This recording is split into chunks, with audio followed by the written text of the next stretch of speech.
Good morning, Grand Rising.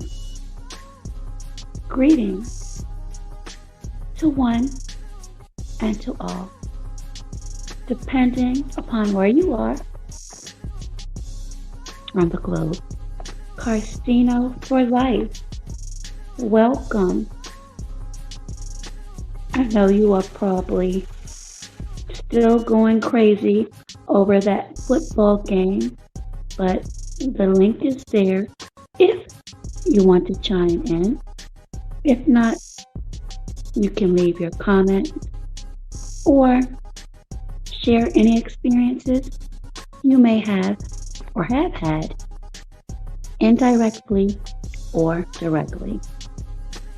Disclaimer: I am in a highly wooded area, so there may be connectivity issues from time to time. I hope there will not be, but I am putting that disclaimer out there. In addition to the views and opinions expressed during this broadcast is that of The Wise TV, not of YouTube, Google, nor any of its affiliates. And if there are any guests, that same disclaimer applies. So, first question is, for those that are listening or who may catch the replay, what is a foster child in your opinion? I'm looking for just your opinion or what you know it to be. It does not have to be textbook, but for those who wish to use the textbook definition, feel free to do that. And while you're doing that, I'm going to go over a few little housekeeping items. Number one, thank you for all of my members. I received an email, so my fingers are crossed. Number two, thank you to my moderators. Number three, my subscribers and those that take a moment just to stop by for support. I appreciate you all. Deron B. and Shirley Kirkland, thank you again for your generous donations to my lupus fundraiser. I left the link and sent back what you sent, so you can go ahead and directly donate to that link, so you are able to receive your documentation for your records to eliminate, well, it may not eliminate, but to defray any other accusations of scam. Thank you, Carcino. And I have two words for you before I begin. Dallas Cowboy. Again, the title of this broadcast is Foster Children and the System. This is very important to me. It's actually very personal to me. And it may be for others. It may be something very difficult, or it could be inspiring and motivating. It all depends on your own personal situations and experiences. Now, this is Friday night, early Saturday morning. There are panels galore. So I am sure everybody is doing their own thing. So the replay will be there. At least I believe it to be. I think I said it to be. I'm not sure. It's been a busy day. But moving forward, I'm going to go ahead and put up the first slide. And I hope I choose the correct one. If not, of course that wasn't. Here we go. The definition is the foster care system is a system in which a minor has been placed into a ward, group home, or private home of a state-certified caregiver referred to as a foster parent, or with a family member approved by the state. The continuation is in my description, but that's basically the description. And for those that are on the road, in the bed, just listening, or at work, I will read it again. Foster care is a system in which a minor has been placed into a ward, group home, or private home of a state-certified caregiver, referred to as a foster parent, or with a family member approved by the state. Let's see who this comment is. Carcino says, I don't know much about the foster care system. Well, Carcino, you may not be alone in that. And I'm hoping that's the real you. And I wanted to also state that thank you for letting me know that my donations to you were initially going to a fake Carcino for Life account. So you may want to let your following and subscribers know, as you did me, that there is definitely a fake Carcino for Life profile out there in Cash App. And unfortunately, it looks as though I may have to take one for the team on that. That's a lesson learned.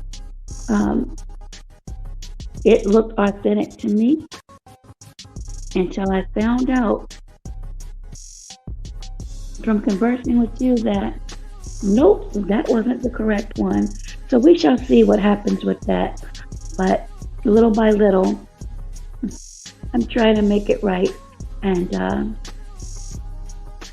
get back what I had originally had been donating for so long and thinking that you'd been receiving it for all of the content that you have been giving, the gems that you've dropped, and just general support. Good morning, Ismail Abraham. I will say again to you, 2 words, Dallas Cowboys. And we're speaking about foster care and the foster care system. And while you're here, Ismail, would you like to share your knowledge, if you have any, on what is a foster child and the foster child system before we go any further? I put up a slide earlier to give the textbook definition. And since you're in here, let me find that and put it back up. Again, the foster care system, excuse me, is a system in which a minor has been placed into a ward, group home, or private home of a state certified caregiver referred to as a foster parent or with a family member as a foster parent or with a family member approved by the state. The remainder of this definition can be found in my description as well as a plethora of information. See what this comment is really quickly. Thank you.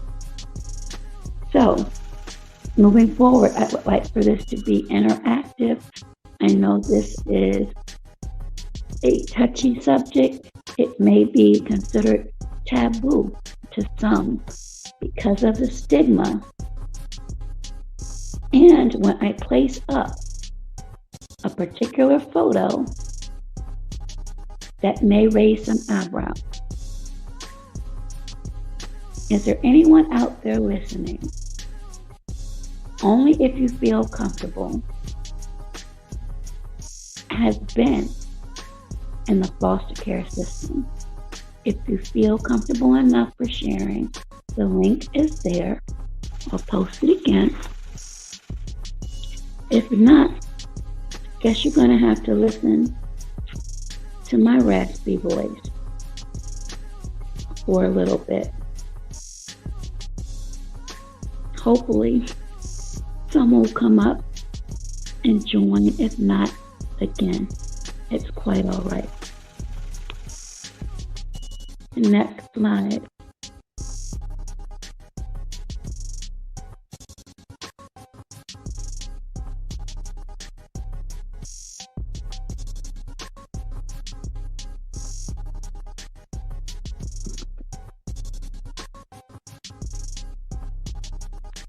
This depicts, for my area, which is the DMV,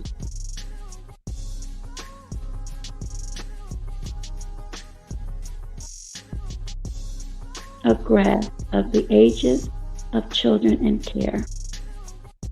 And the percentages are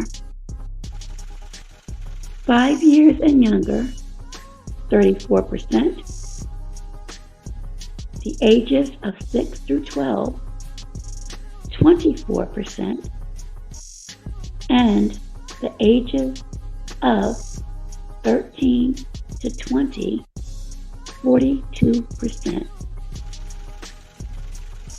42% for the ages of 13 through 20 years in Fairfax County. And keep in mind, Fairfax County is a very affluent county in Northern Virginia. So in my opinion, that speaks volumes. For those who may want to share, what reasons do you believe these children, these hundreds of thousands of children, are placed in a foster care in the first place? And that should be an easy question with just your opinion. And again, opinions are never facts. They're just your opinion. So I'll give you a couple of moments for those who wish to participate to place in your comment, why do you believe so many of these children are placed in the system? And again, looking at this graph on the screen, 42% from the ages of 13 to 20 are in the system. And I'll see what this comment is. Andrea Smith, happy Saturday to you and welcome. And let me read your comment. Don't know personally anyone that's been in the system. Okay. Again, this is the first It's a few graphs that I have. But again, this is Fairfax County in Virginia, one of the most affluent areas in Northern Virginia.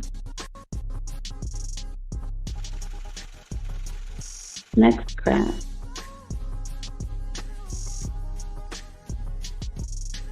And hopefully you're able to see that. But it also gives percentages and breakdowns. So you may want to, if able, to blow that up. That's the largest I'm able to get that up. Andrea Smith says, negligence of parent. That's a very accurate statement or opinion. Any other?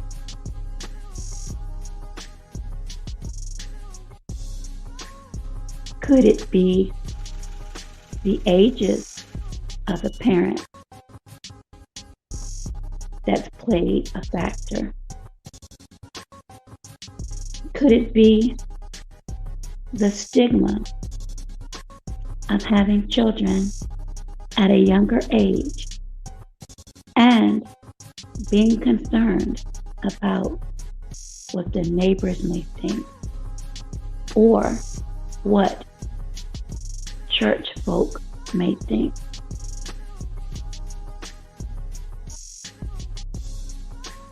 Again, this is meant to be transparent, and I understand many may feel uncomfortable,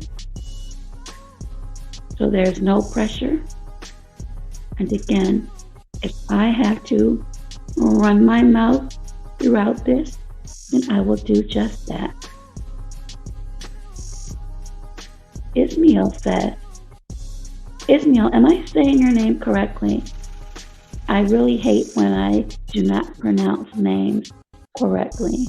So if you have to spell it out phonetically, I will not be offended. But I believe it's Ismail, and your comment reads, I don't know. It could be the parent ain't home for, let's say, drug or jail. If I had a gold star, Ismail, I would give you one with that comment. There are several factors and several variables. I'll put up one more graph, and since no one, at least not now, has come up wanting to share any comments, I will go into my personal story. And here's the last graph for right now, aging out. And it is my hope you are able to see that. And it gives percentages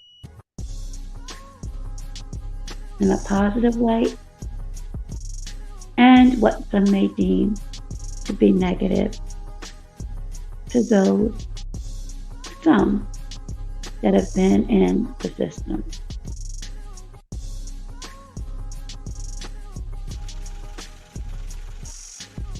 Ismail says, okay.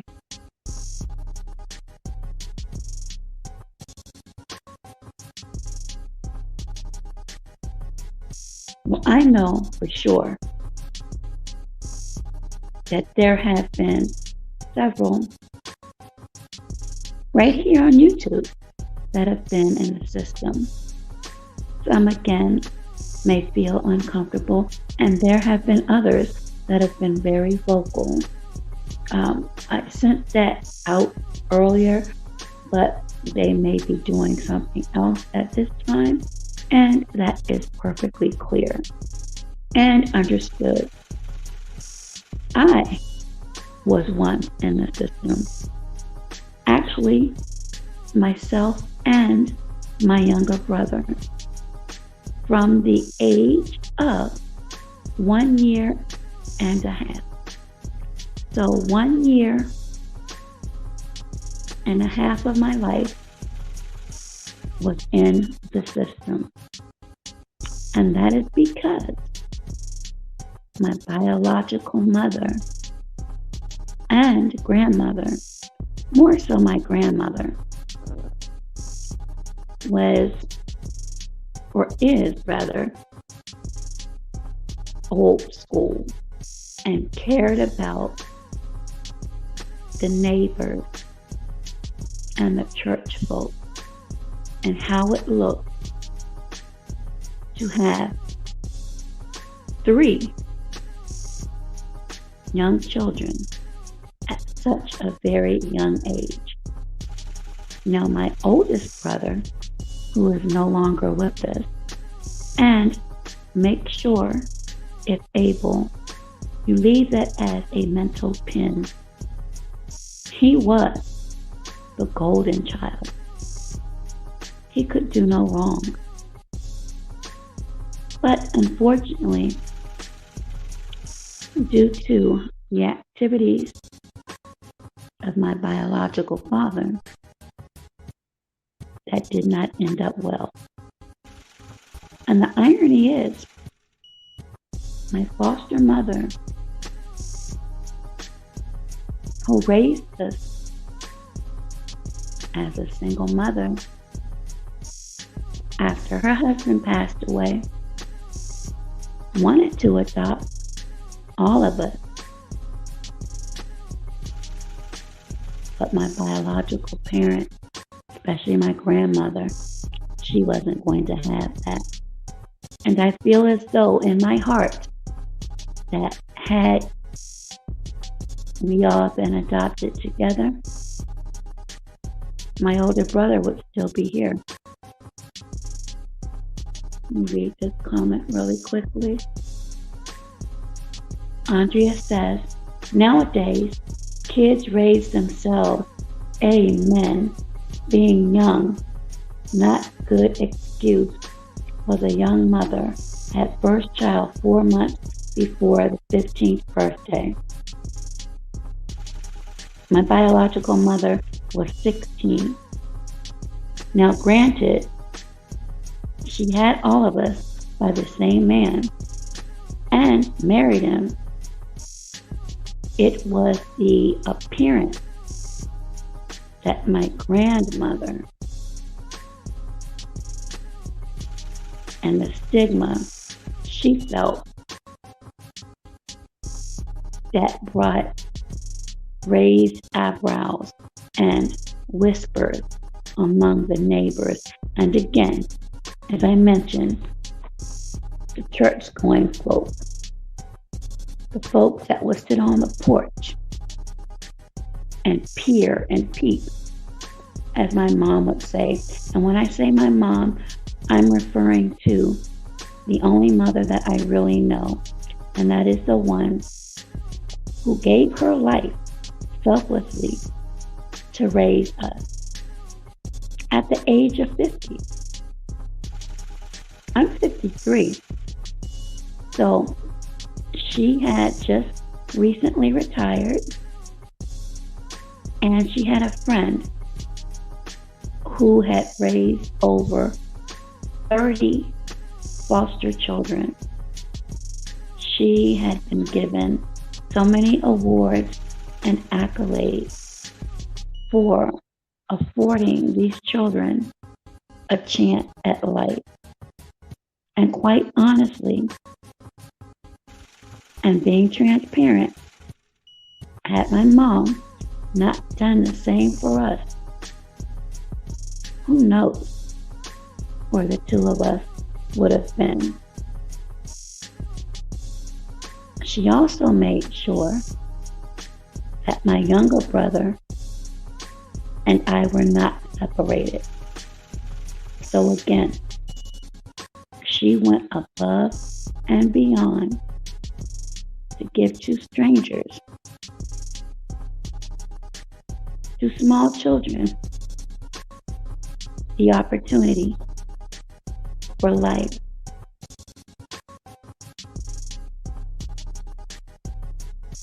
So most of my days are giving thanks and pay homage to her for the ultimate gift of love, because she did not have to do that. She could have gone on vacation and just lived out her golden years. But due to the love she had for us, she chose to be a parent. And for that, I will always love and have nothing but respect for her. And the irony is, both of them resemble my biological mother. German, my father, Black, but had a mixture in himself as well. Basically, we were mutts. My adopted mother, Caucasian, her husband, Black. Pretty much the same features. So you would never know unless someone told you, because we really resemble both. And that's the funny thing about genes and 6 degrees of separation. You really, truly don't know.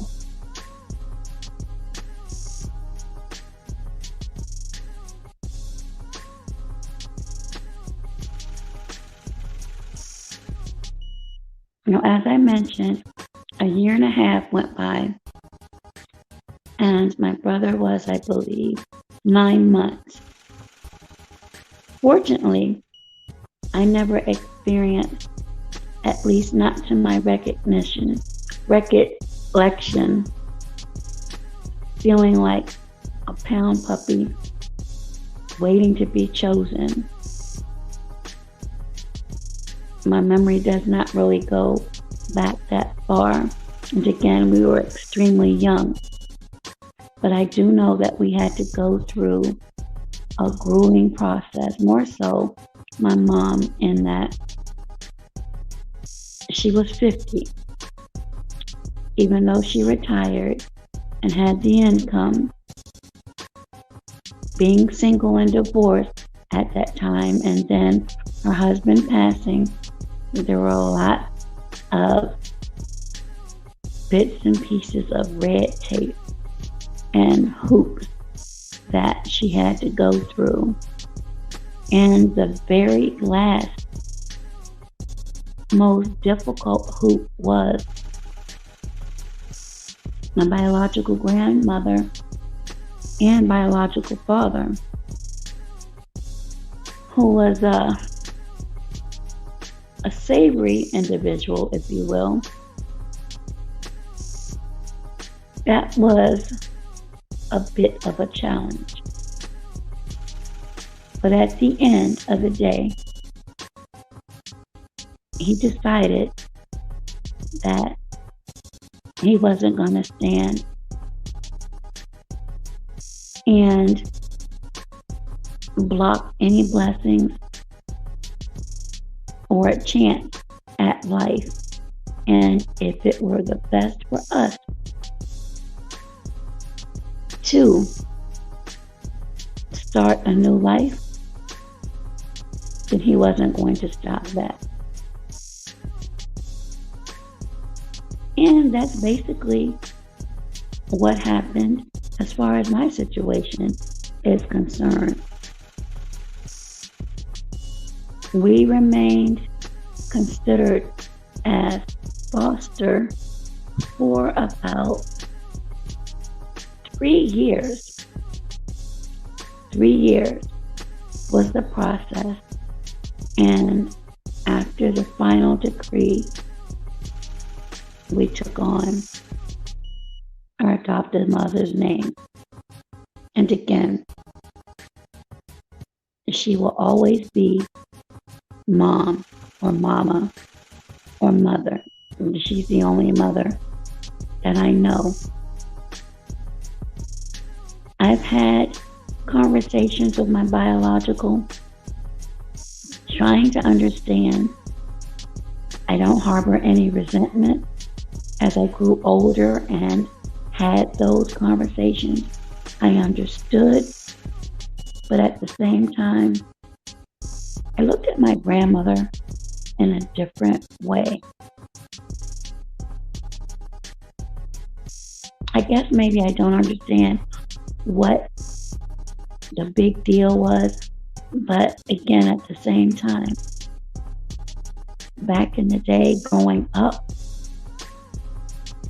there could really be taboo and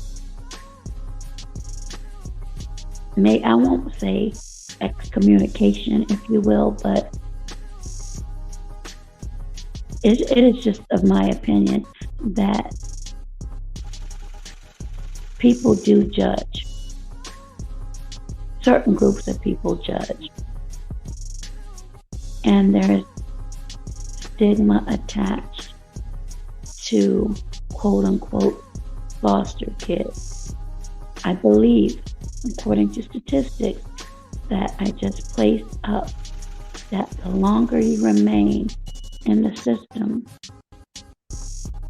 and any traumas you may face, the likelihood of you growing up without therapy, and sometimes the best of therapy may not help. It depends upon the trauma you might experience while in the system. Could really be the difference of success or failure, or even worse, life and death. I have another slide to put up that I think is very important. And let me make sure I get the correct one. And this is it. And Andrea, I need to take your comment off so I can read the entire paragraph. Some of the traumas that those foster children in the foster care system experience include erratic behavior, unpredictable emotion, delays in development that are all common in children who have experienced trauma. Be ready to adapt to new situations and challenges. Foster parents should also seek support in their quest to help a child through the healing process. Healing is the operative word in this paragraph. And again, for those who are listening, working, or doing other things, this is some of what is to be expected of those in the system who have experienced trauma. Erratic behavior, unpredictable emotions, delays in development, all are common in children who have experienced trauma.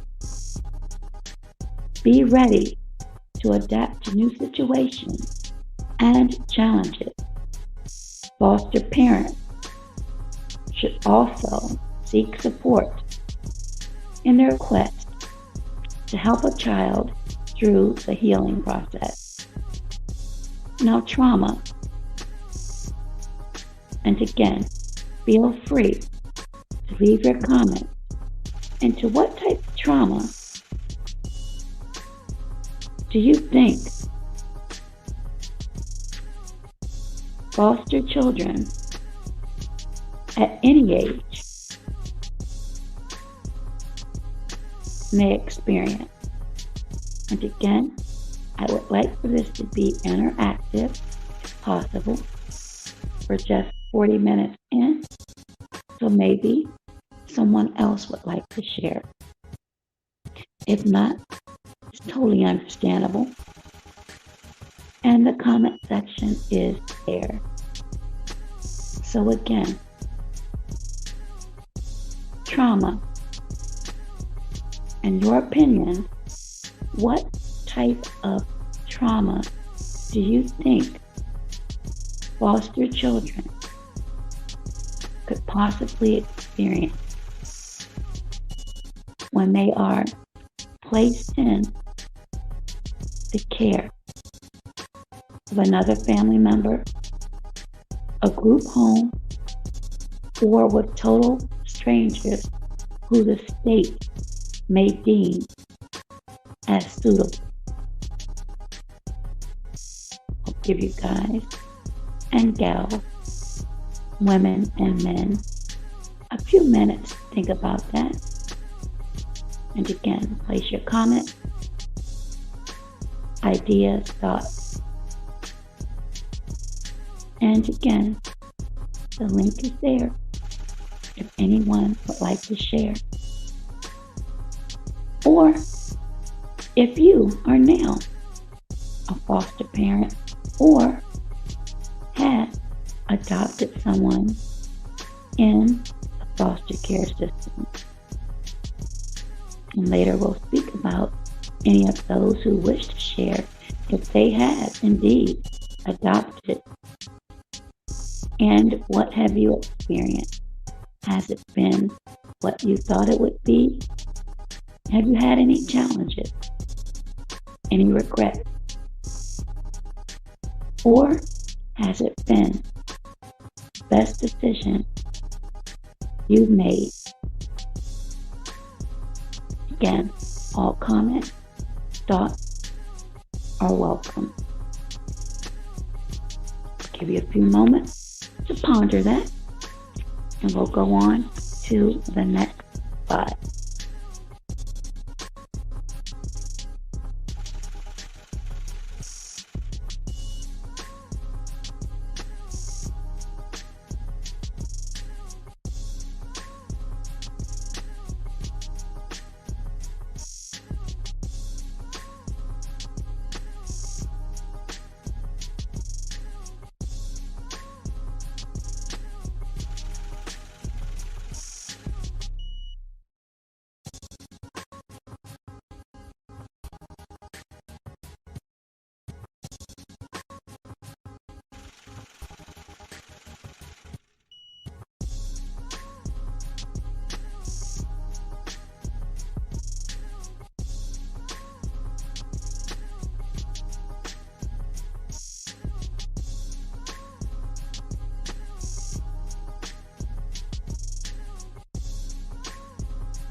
So, Andre, you're saying that yes, on father's side, nephew would sit on top. You could feel the private part, which would hold you. They're laughing and made you sick to your stomach. That's interesting. That's really interesting. That is one of the problems. And again, you can find that in my description.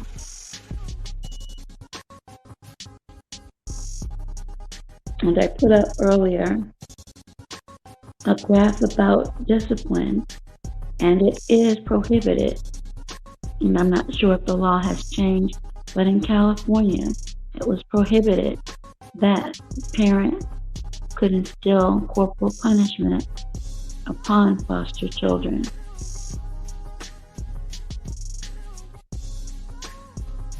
But yes, unfortunately, a lot of children, young adults, sexual abuse is one of the top forms of abuse that they have and continue to experience.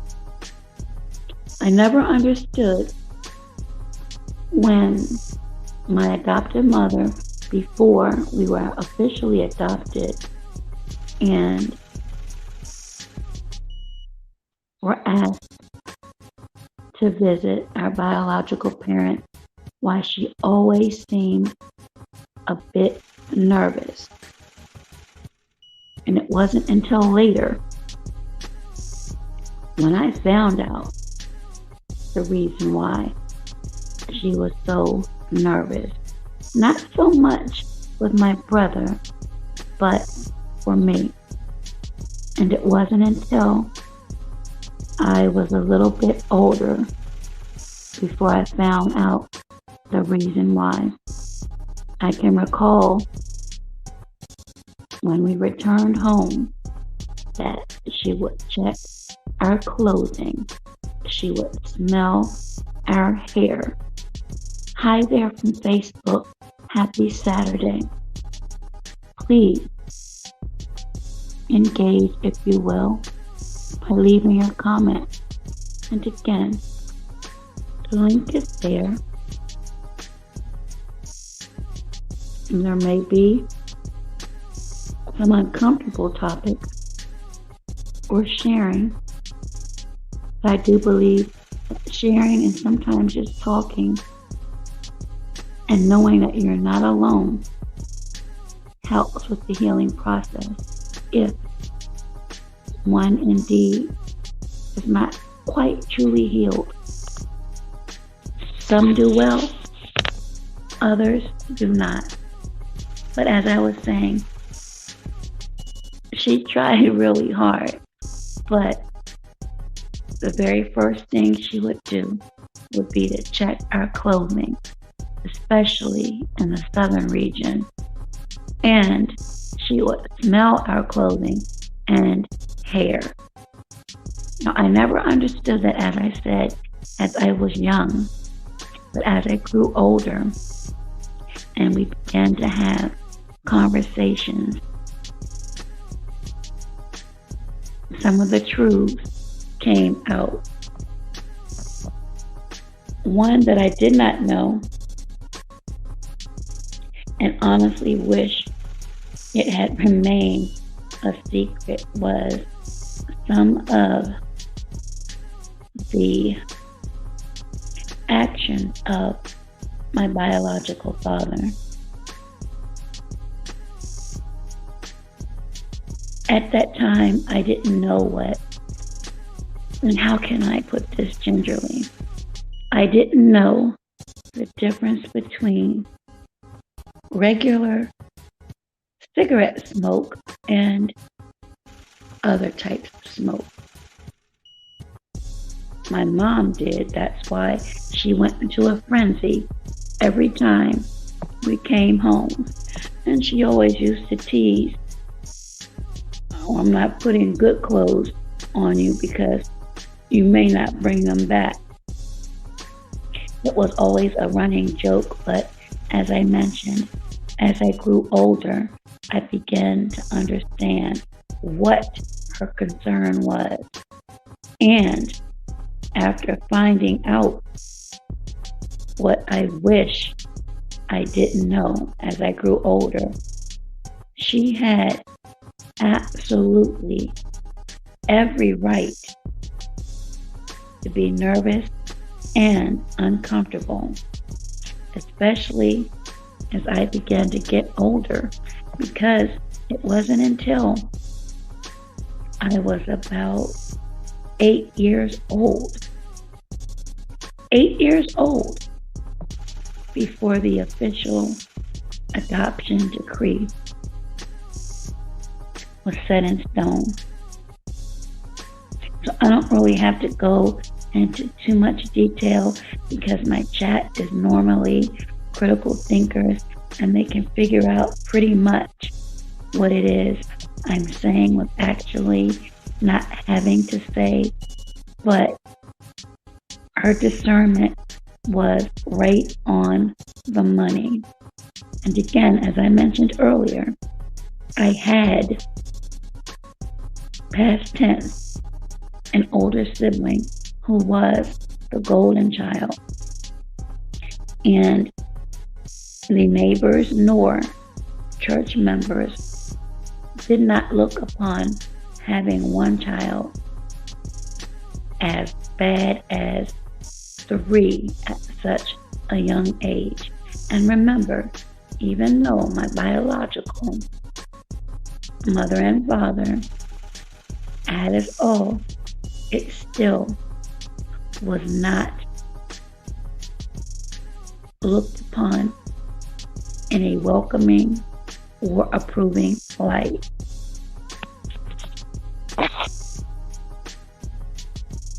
Andrea says, never told parents until 2005. Wow, Andrea, really hurt them. Checked myself into MHMR in 2007 to release anger, to humble self. I'm not familiar with what MHMR means. I'm going to assume it's some type of therapy program. Again, I'm not sure what MHMR is, but if you have a moment, could you please type it in chat and we can go over that. And that's, again, if you only feel comfortable with that. But as I was saying, my older sibling, Kevin, he was the golden child. He could do no wrong. At 16, he was given a brand new, pretty expensive car. He had gold chain. He had the best of clothing. But that is because, and it's really odd, and when I think back to it, makes no sense, because biological parents were actually very intelligent people. One ran a laundromat, so they were business savvy. My grandmother worked for 32 years at the Bureau of Printing and Engraving. So there were absolutely no issues when it came to work ethic or gainful employment. However, Pops became bored with living the quote-unquote normal life. and decided to venture off into other things that were unsavory and did not have many scruples, in my opinion. Basically, a Pandora's box. My older sibling, unfortunately, became enamored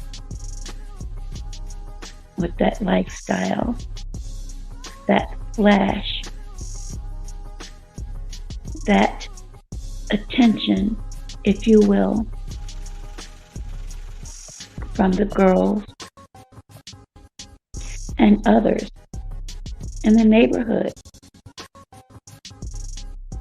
Northeast DC, to be exact, who looked up to him.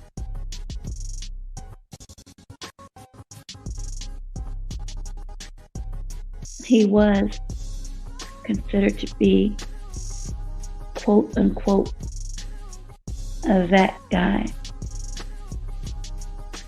Now you would think that when you see wrong and you're old enough to know right from wrong, you would steer clear from it. But I would guess from that experience and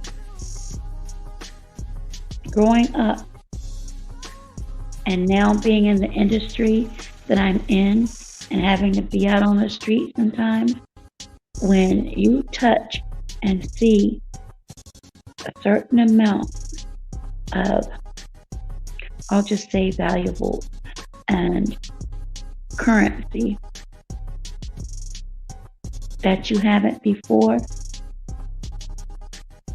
that could lead your mindset into a different area where you see nothing else. And you may feel a sense of euphoria or feelings where you are invincible, that you are accepted. You're on this imaginary pedestal, or basically you feel like at a very young age you're on top of the world. Unfortunately, as I said, my mom, who adopted myself and younger brother, who disclosed the truth, an ugly truth,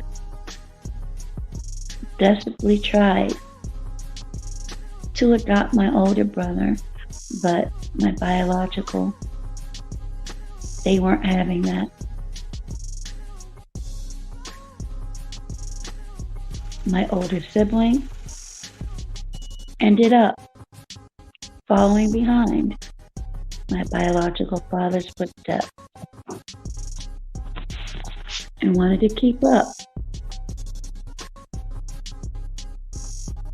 Andrea says, yes, it is a mental health, mental rehabilitation. Well, thank you, Andrea, for sharing that.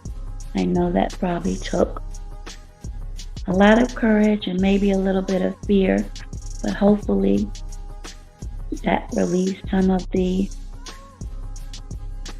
trauma that you may have carried around for some time.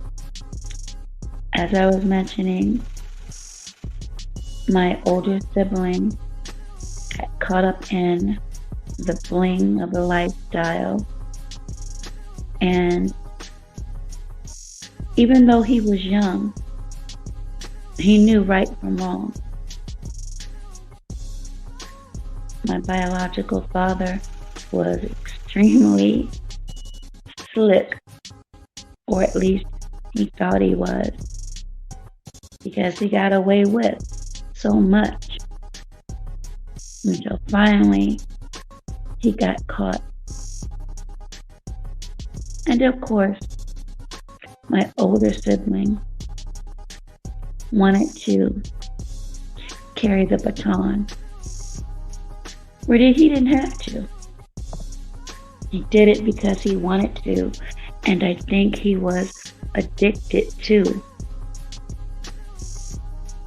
all of the superficial that came with it.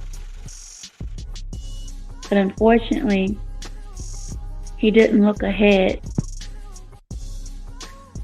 to the consequences, nor did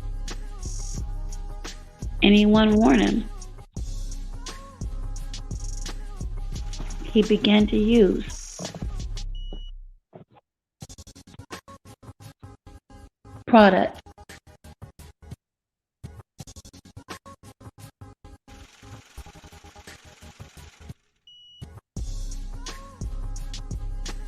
He ended up being a replica of my biological. Unfortunately, his actions subsequently led him to be addicted. And because of the use, the frequency of the use, and refusing to believe there was an issue,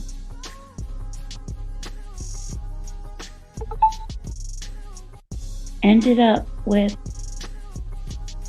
induced psychosis, schizophrenia, hallucinations,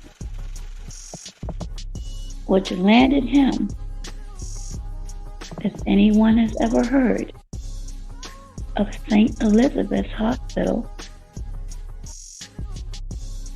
and the psych ward. Keep in mind, prior to his experiment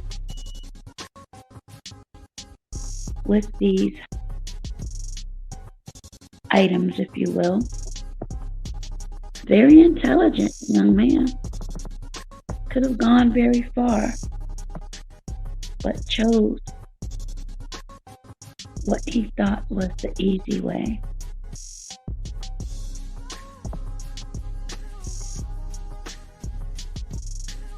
What he thought would have others look up to him, as many did my biological.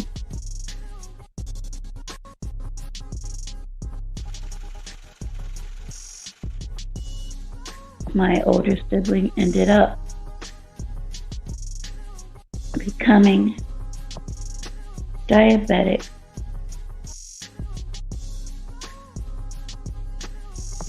and when I went to visit,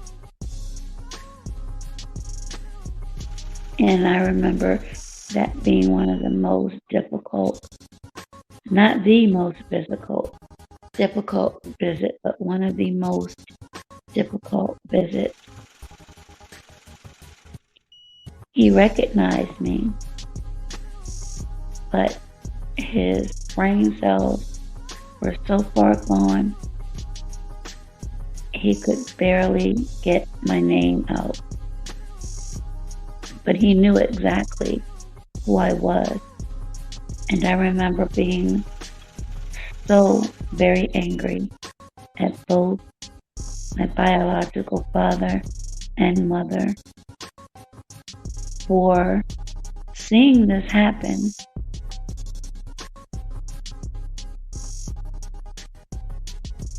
Possibly knowing this could happen, and did nothing about it. I'm 53 now, and my oldest sibling passed at the age of 49 from a diabetic coma. Now, mind you, he was extremely slim and athletic,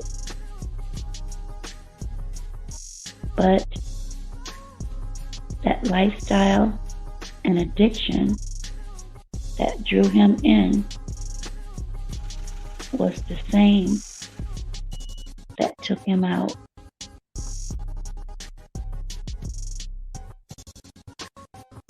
And sometimes in my quiet times, I wonder what could have become of him if we were all raised together, like my mom had truly wanted to do, because she knew in her gut. She just had a feeling, that discernment, that it wasn't going to end up good. And she was absolutely correct in that. And as I said, the adoption process was not easy. My grandmother, very special individual, tried her best to fight it, which I'm not quite understanding at that time. Why?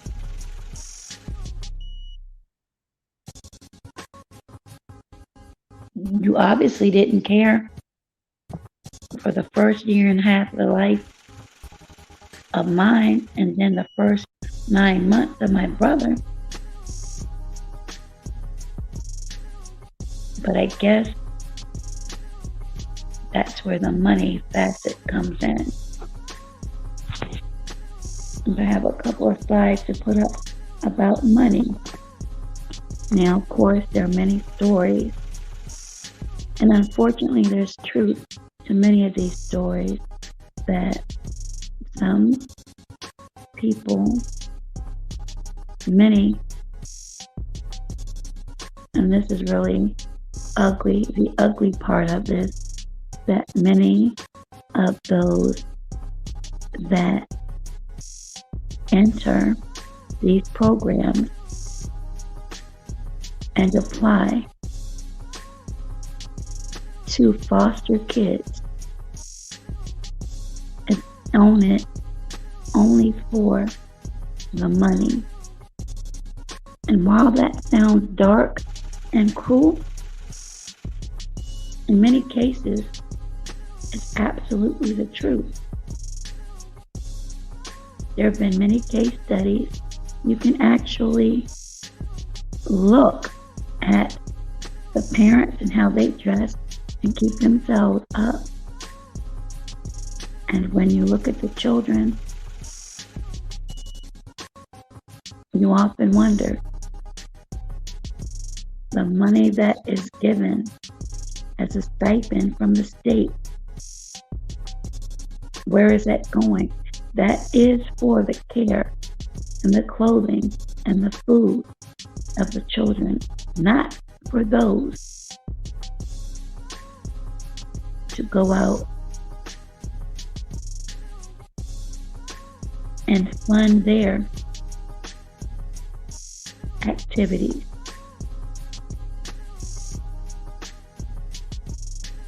Andrea says, family mad, don't do family functions, can't be around her, memory takes control of mind, I see blood, stay away in my heart, I'll murder with bare hands, tendency to black out, I'm a loner. Well, Andrea, that must be extremely tough.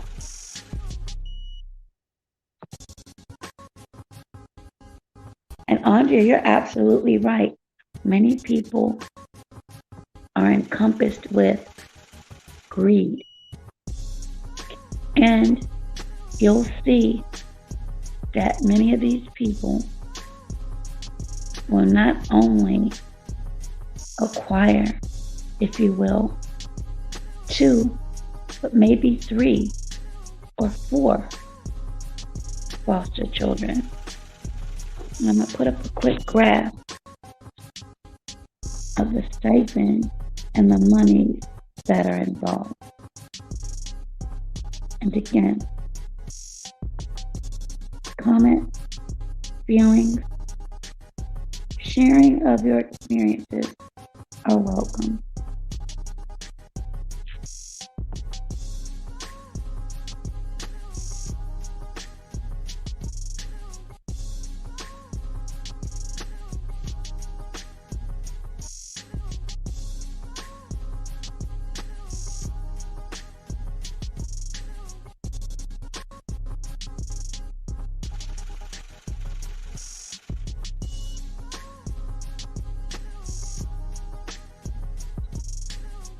All right, ladies and gentlemen, those on Facebook and or YouTube, this chart here depicts reimbursement and allowance, basically a monthly per diem, and it breaks down regular foster care rate, intermediate foster care from the infant through age 11, $33.15, and then you see $1,008, age 12 and older, $33.66, and $1,024. These numbers depict a monthly stipend.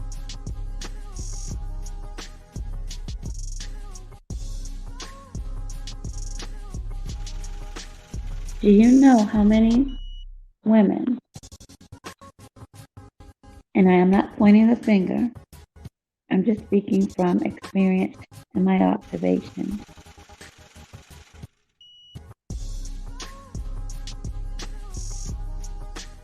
who have enrolled and successfully completed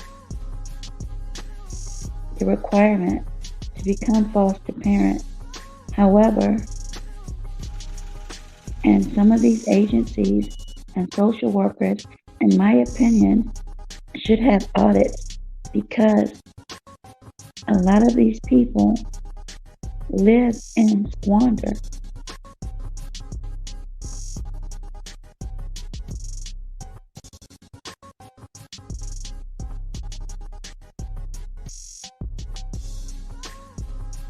Absolutely, Andrea, who says, wow, money always the root of evil. And unfortunately, many of the kids suffer. Now, this may shock many. And we all, well, actually, let me put up a quick questionnaire. And again, many may have to catch this on the replay, because I'm sure they're listening elsewhere. And that's okay. Eventually, these important topics will get the attention that it needs. But for purposes right now, if you will,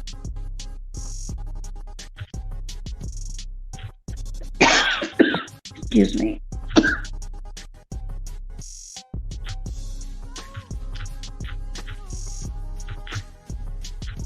I'm going to put a question in.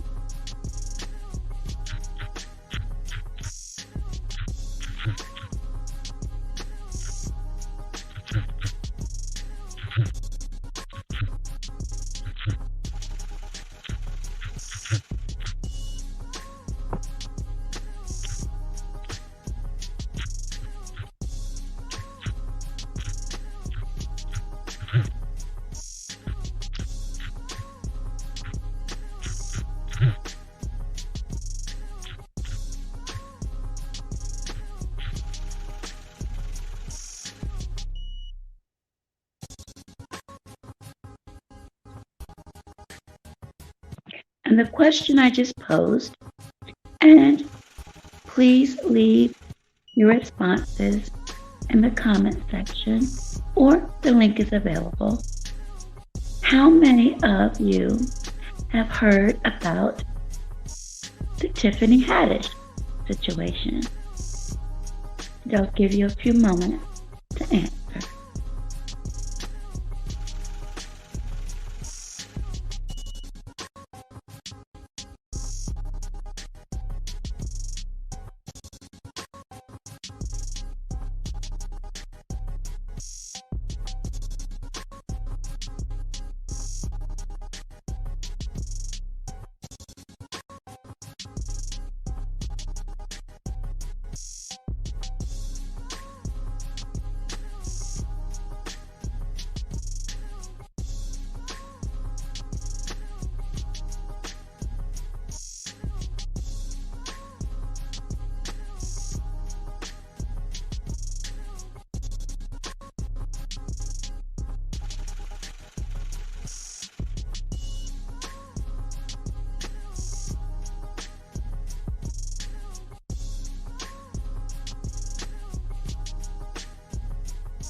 Okay, Andrea says, never been fan conviction of comedy, believes every word spoken.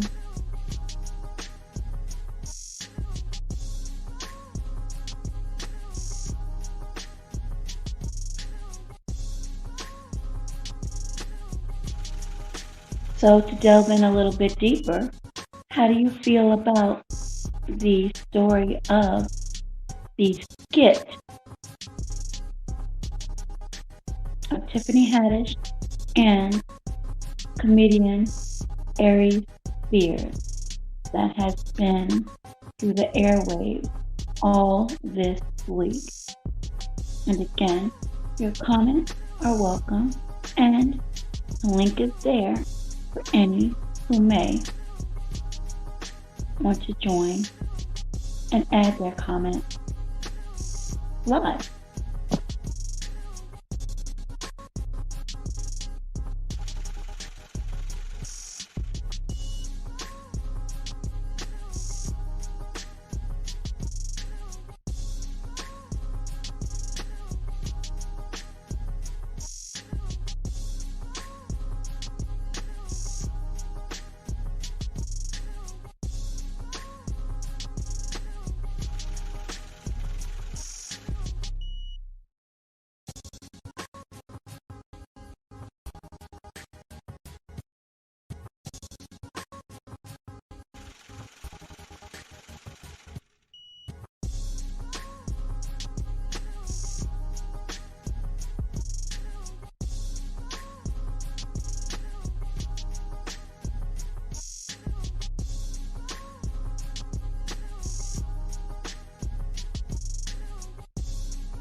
Okay, Andrea again says, she expressed her pain wrong way, not funny.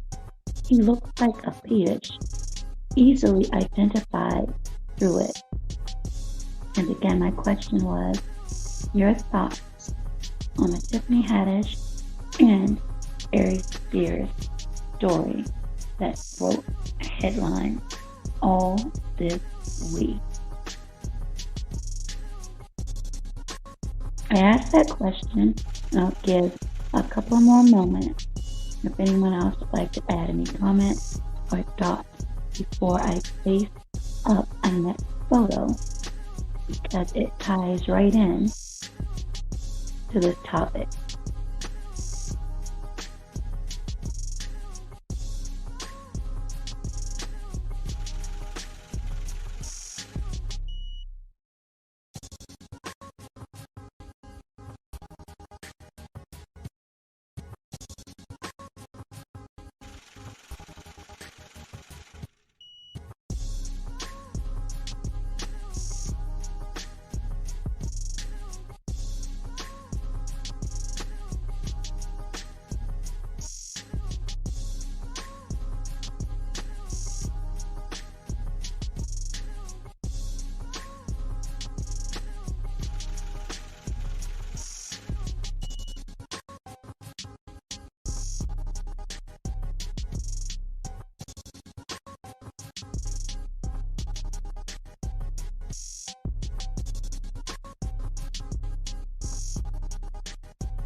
So Andrea and anyone else who is listening, do you think, and again, all are welcome to comment. The link again, I'll place.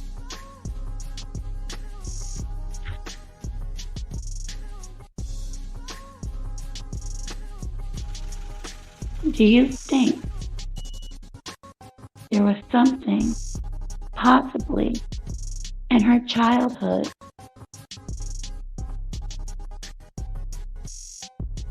that subsequently caused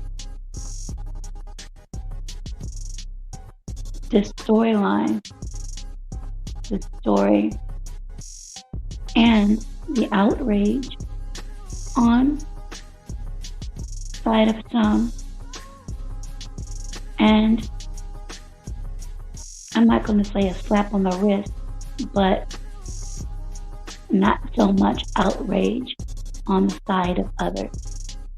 I'll give you a few moments to place your answers in the comments, and the link is there if anyone wants to talk about it.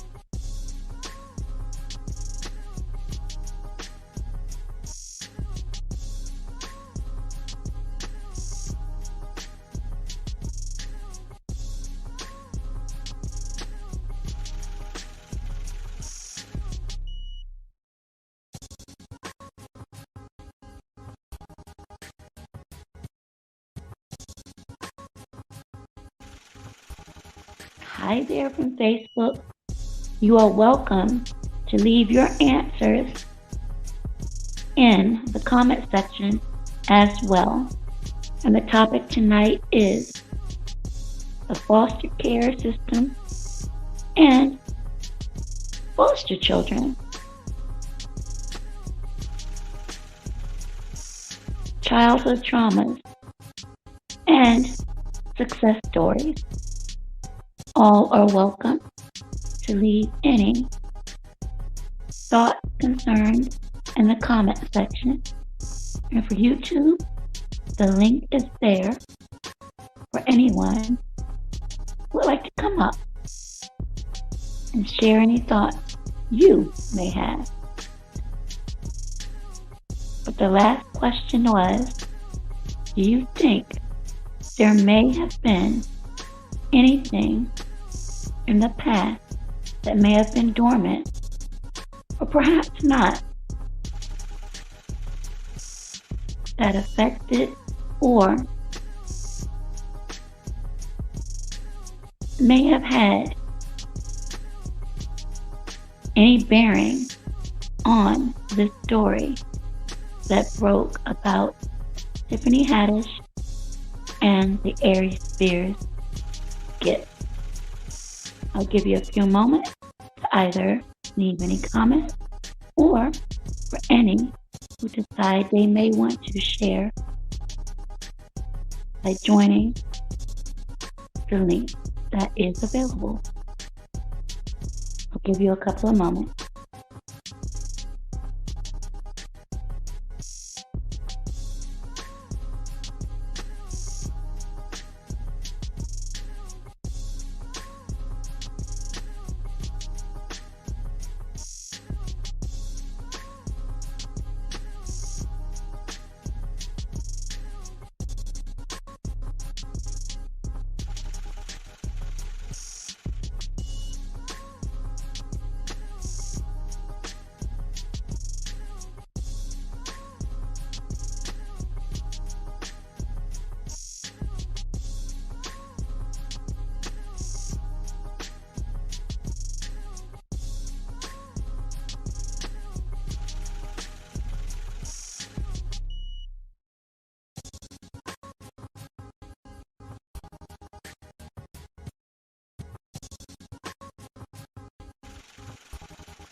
Andrea says, yes, indeedy, phony outrage.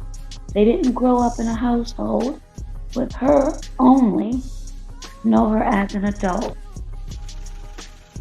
Well, I have a slide that I'm trying to input, so give me one moment. If not, I will read it.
Well, it wouldn't allow me to add in what I wanted to, but I'll go ahead and read this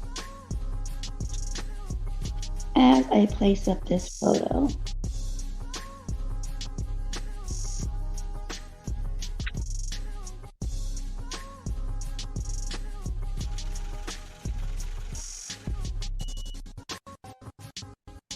That's Tiffany Haddish.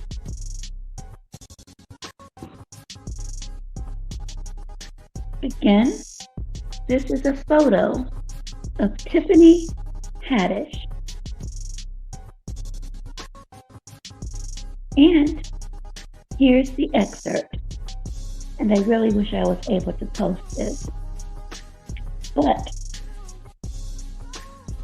while in a keynote conversation for the Variety Changemaker Summit,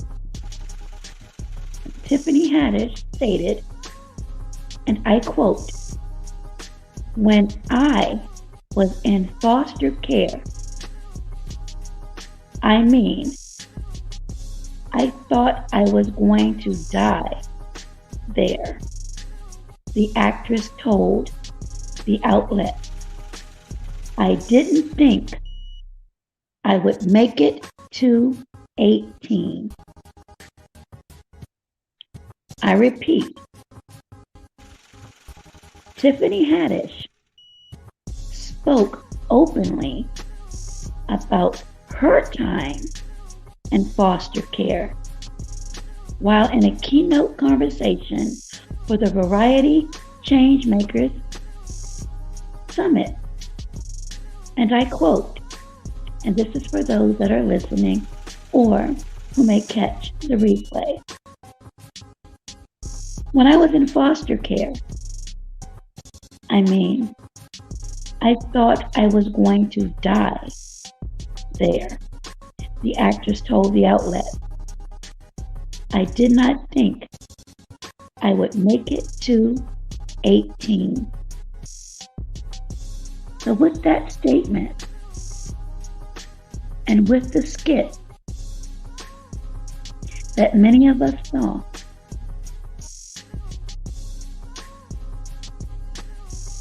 how many of you think that statement I just read, which was a quote by Tiffany Haddish, who was in the foster care system and stated she did not think she would make it until the age of 18. How do you feel about this skit? Does it make you change your mind about the outrage?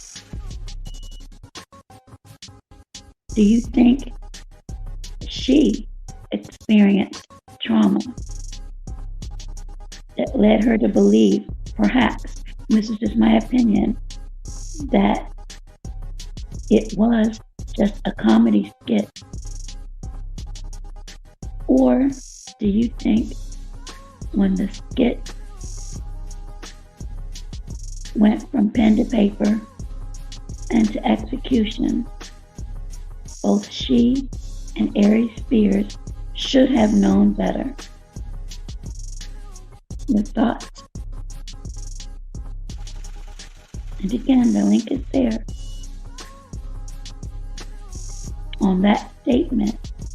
And for those who didn't know, Tiffany Haddish was indeed in the foster care system. So this is going to be a little bit deep for some.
Andrea Smith went to pen and paper reenactment of some of her trauma being handed over to someone.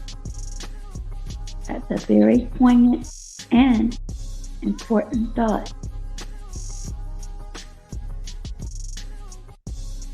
If anyone knew that Tiffany Haddish was once in the foster care system, if you're on this broadcast, please press or place in the comment section a purple heart or a doe.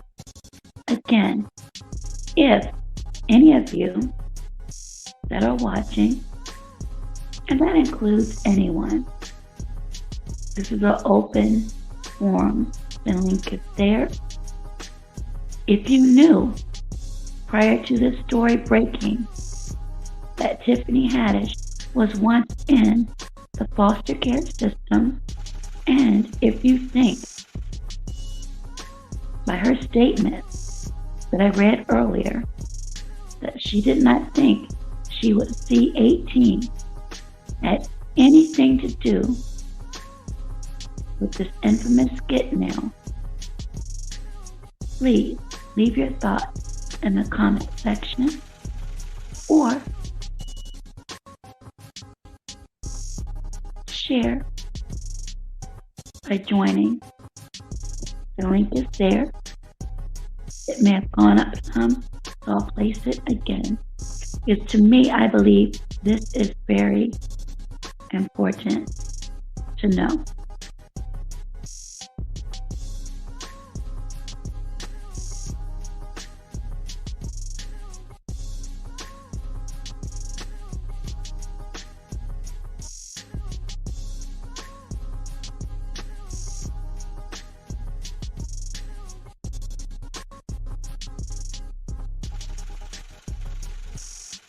I did not know, Andrea, that she was in the foster care system. And I definitely didn't know that she felt the way that she did. And let me read.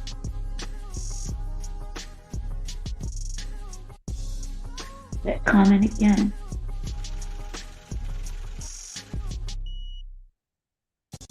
Tiffany Haddish spoke openly about her time in foster care while at a keynote conversation for Variety Changemakers Summit. When I was in foster care, and again, this is a quote, I thought I was going to die there, the actress told the outlet. I didn't think I would make it to 18. So, with that being said, what type of trauma, in your opinion,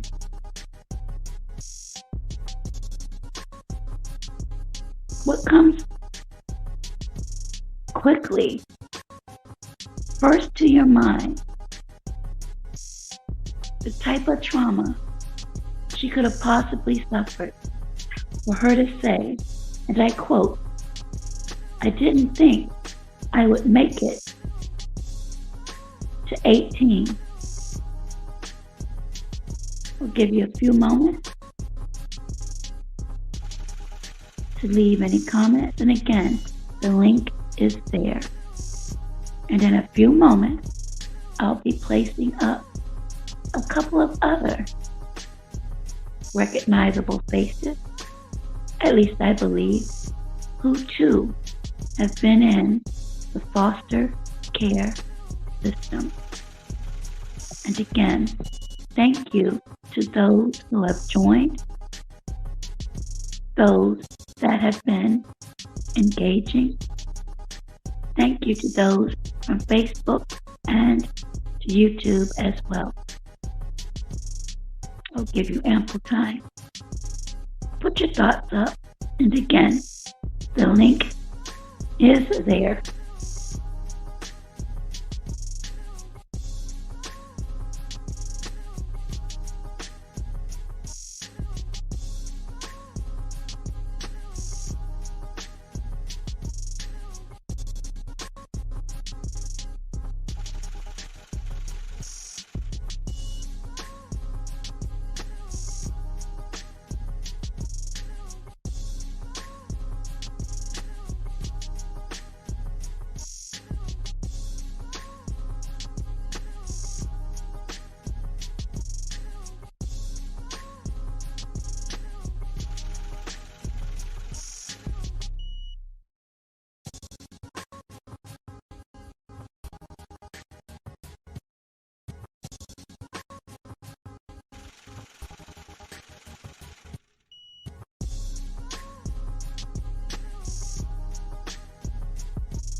Okay, Andrea says she talked about foster care and a stand-up comedy and sexual, physical beatings, I believe. This honestly is the first that I heard about it, which is really unfortunate.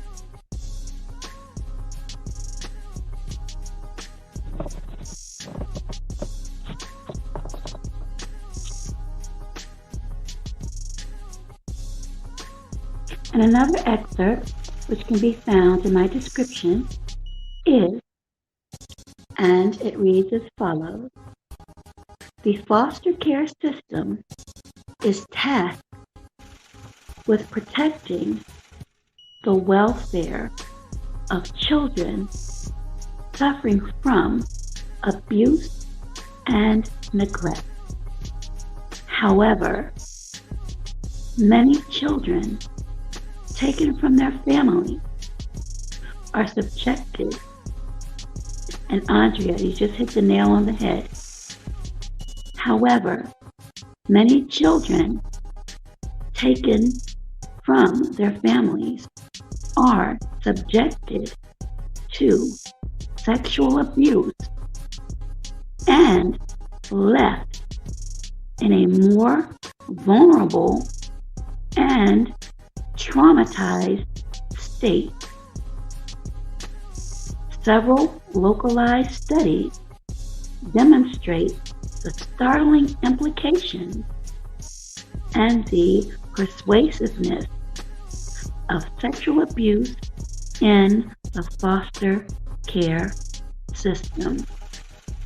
So again, the foster care system is tasked with protecting the welfare of children suffering from abuse and neglect.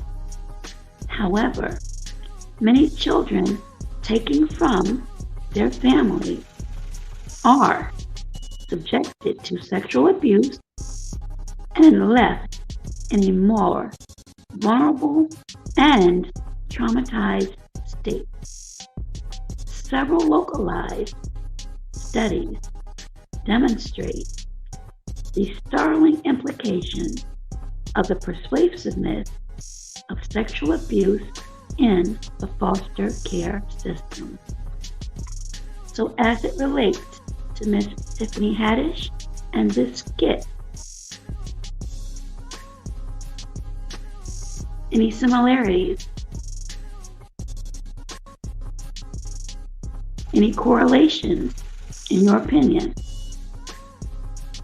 that may have led her to believe,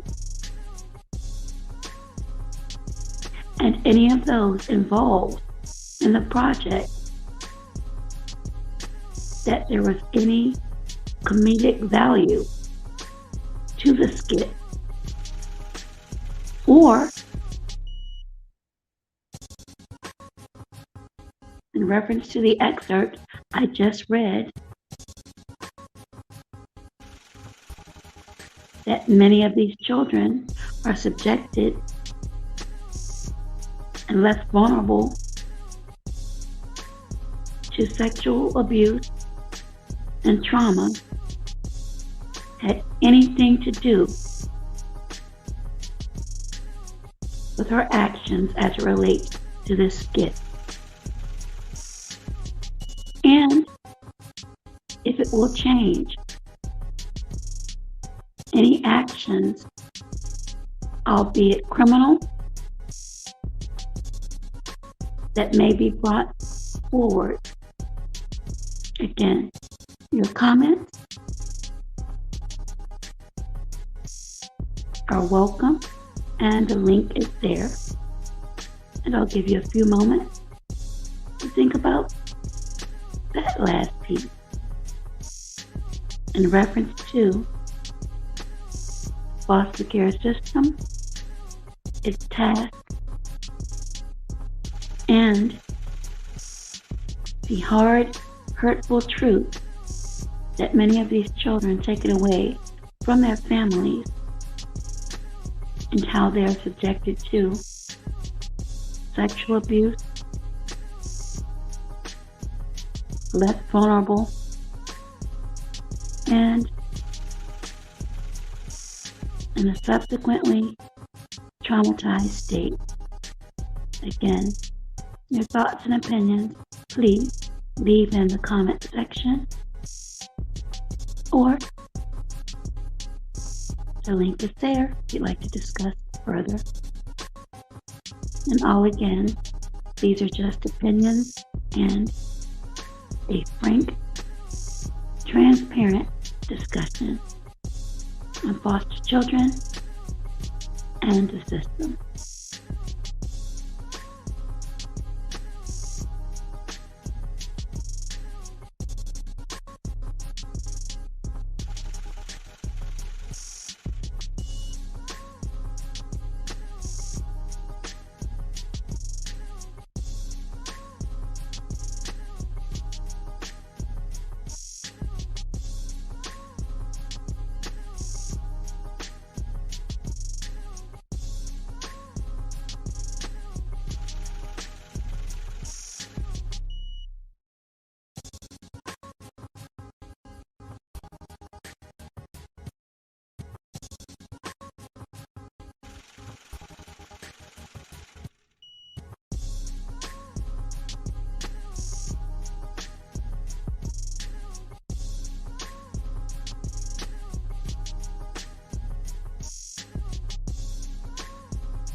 Andrea Smith said, many foster parents prey on children's pain, know that won't be believed, and tell main reason most old enough become runaways and things get worse for them. Absolutely. And that was actually depicted in one of my charts.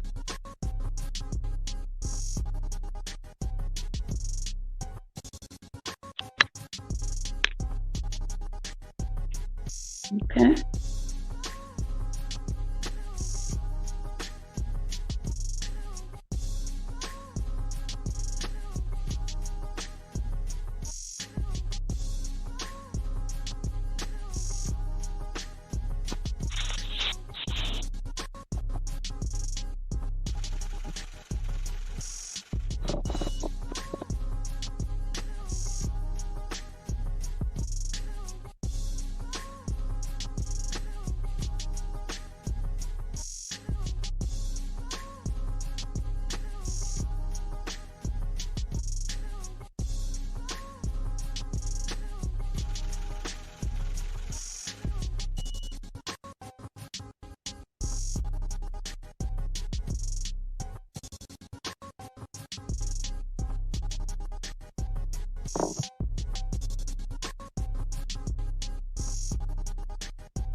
Andrea Smith says, yes, this one shattered my heart. Would you like to elaborate in your comments, Andrea, as to why this photo of Simone Biles shattered your heart?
Andrea says she only did something love turned out traumatic.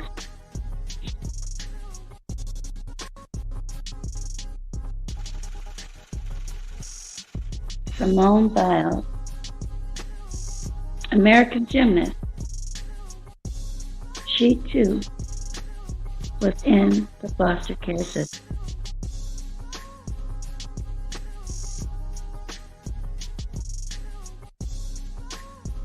I think many people would be surprised as to many of celebrities or well-known have been in the foster care system. And we have no clue as to what they may have experienced in this system. But not all stories turn out bad. Some actually turn out to be motivating and inspiring. So I'm going to put up another photo of someone who was actually adopted. And if you know the name of the individual in the photograph, please place your answers in the comment section.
Yes, Andrea, you would be surprised. And the more and more research I have done, it will truly blow your mind. So I'll give you all a few moments to see if you know the name of this actress who has adopted.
Good morning, Lisa Love.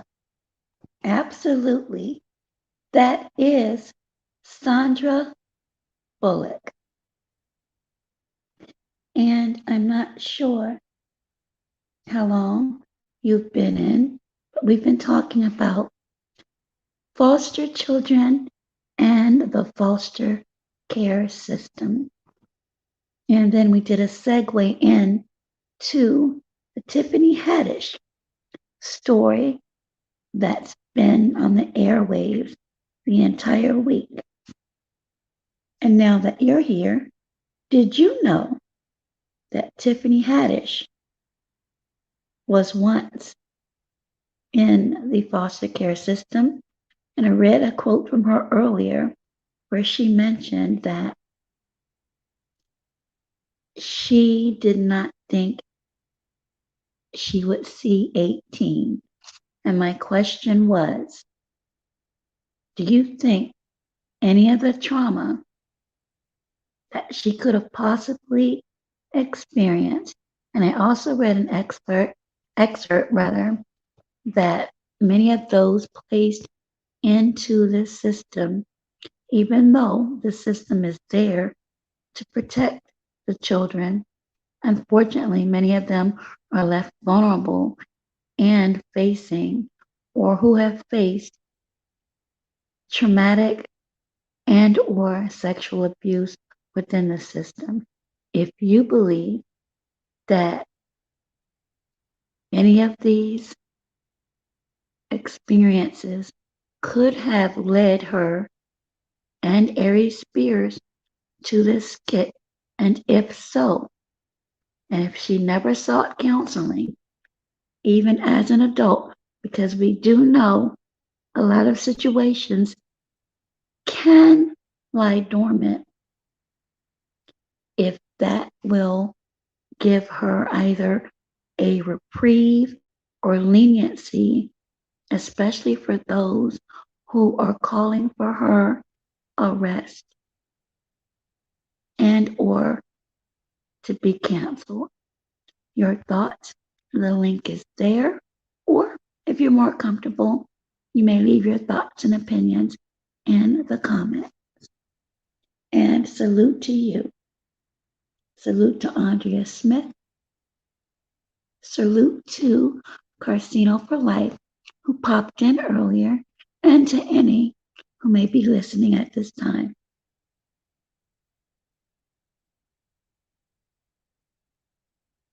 Oh, Lisa Love, I'm sorry. I understand. I just happened to have gotten in late and I wanted to do a collab, but I didn't know what time I would be in. And I'm sure other people are listening to other panels that are going on, which is absolutely fine. The replay will be here. I just thought that this subject, along with some others, are very important that we need to delve in and speak about.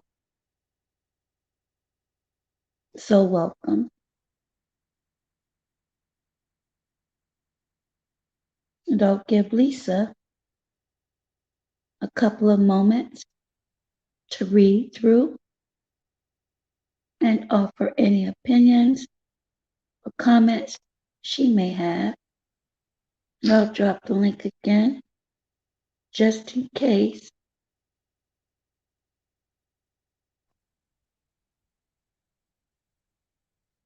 someone may want to pop up, because you never know.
Lisa Love states, I did hear that Tiffany Haddish was in foster care.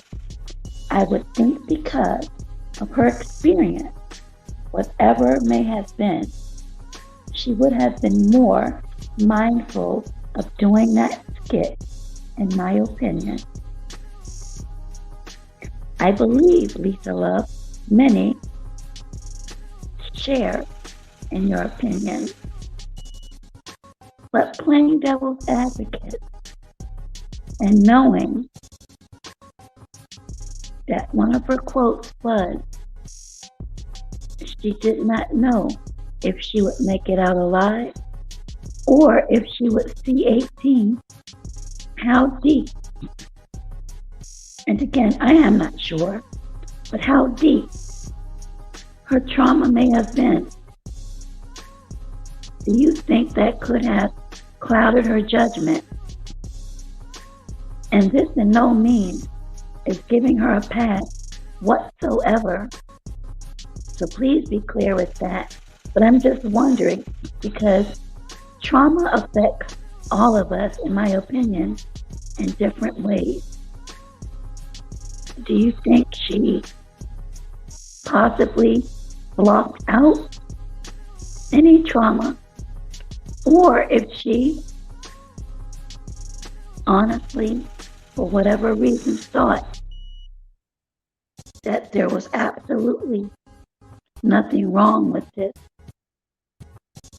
as there have been some comments on other panels and other platforms that don't feel as though this is a big deal, where there are many others in contrast that do believe that there should be jail time.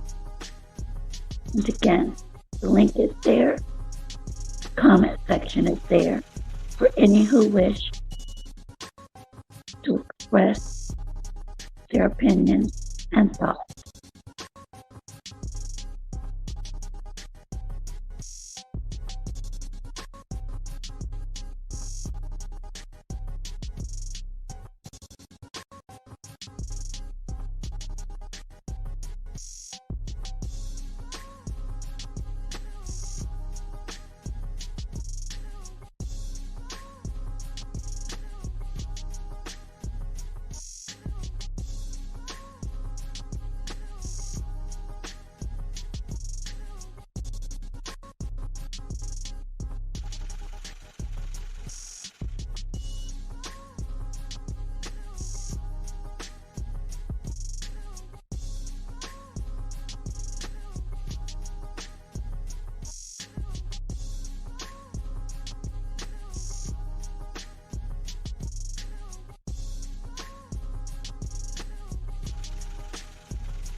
Lisa Love says, I understand what is being said, but she did make it out alive, and she's way past 18. Absolutely. No excuses.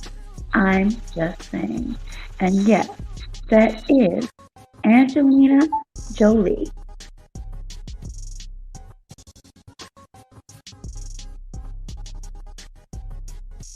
So my next question is, if this goes forward, as far as the legal system, which I believe it is, but I'm not sure how much. I heard of settlements earlier this week, or at least talks of settlement. Do you believe, if it does indeed go forward with the many protests and people demanding she is arrested, if there should be culpable parties named as well? And for those who may not know, and my chat is very much on the ball, but just in case, those individuals that are equally as guilty, if you will, as Tiffany Haddish, and if you want to include Aries Spears, who was a part of the skit.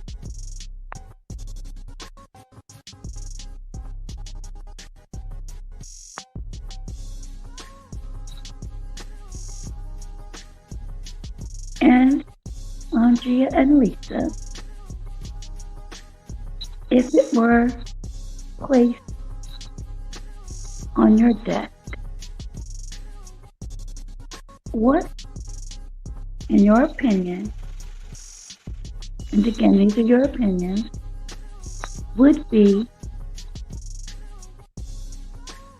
the justice you would seek?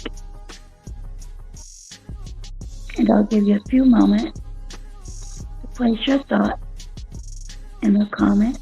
And again, the link is there, and all are welcome to engage.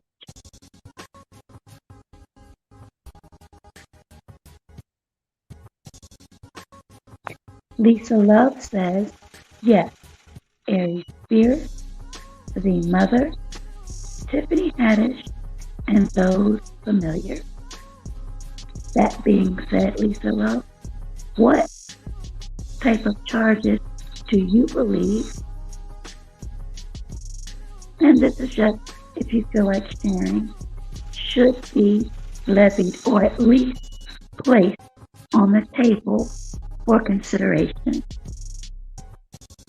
And again, all are welcome to engage with your thoughts and feelings. And I'll give it a few moments.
Wow.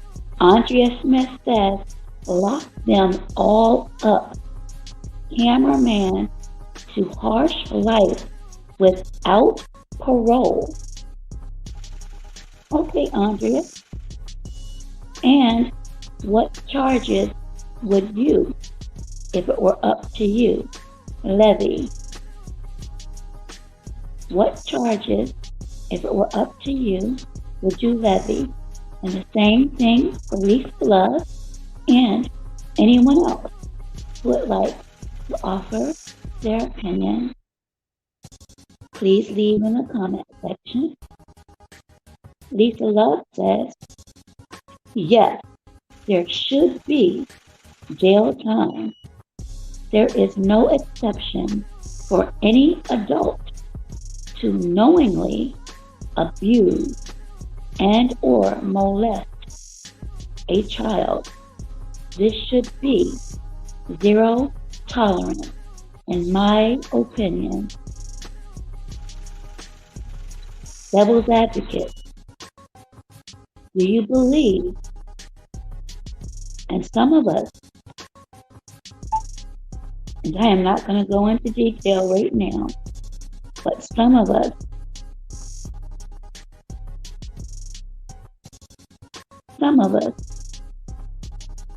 who may have experienced trauma at an early age that's remained dormant.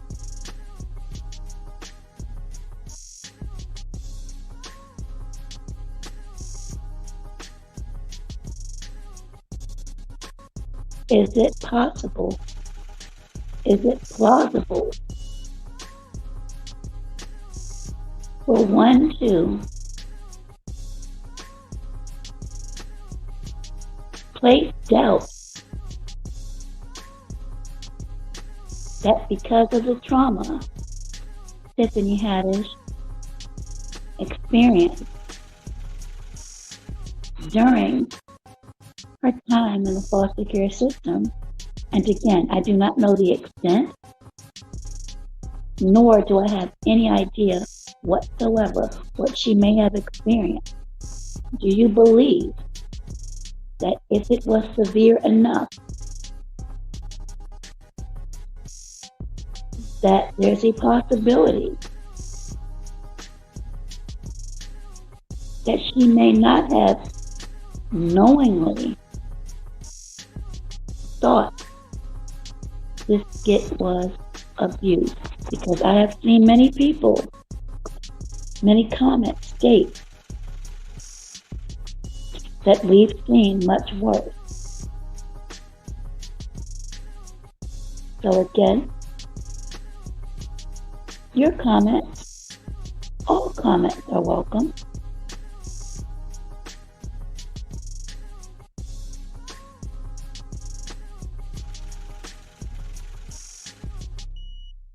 As well as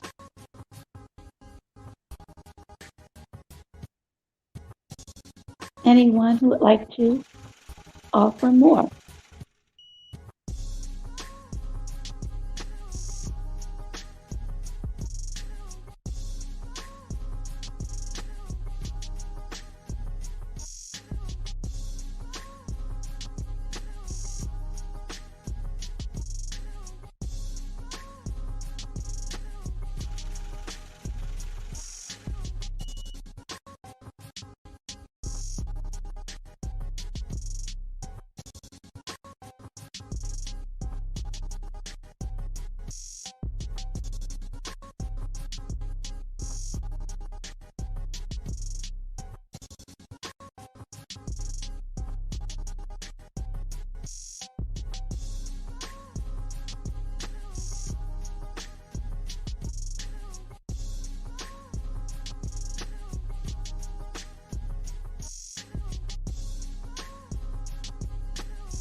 Agnes says, I have no sympathy for child abusers if defenseless children, no excuse, victim turned into victimizer, two wrongs don't make a right clearly. Again, Andrea says, I have no sympathy for child abusers if defenseless children, no excuse, victim turned into victimizer, two wrongs don't make a right clearly.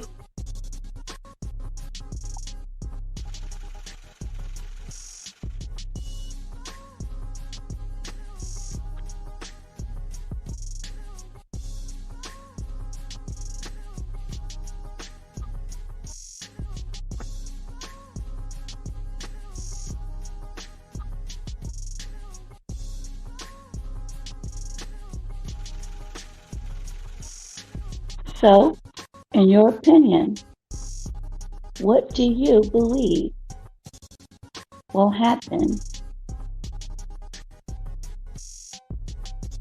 after all of the analyses, all of the interviews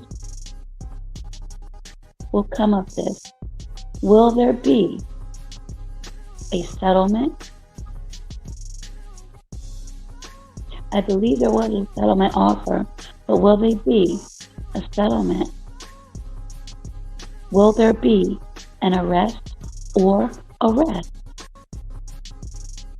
What does this mean, if anything, to the careers of both Tiffany Haddish and Ari Spears?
Lisa Love says, I don't believe the experience she had in foster care caused her not to understand what she was doing was wrong. I would think just the opposite. I really hope they are prosecuted to the fullest extent.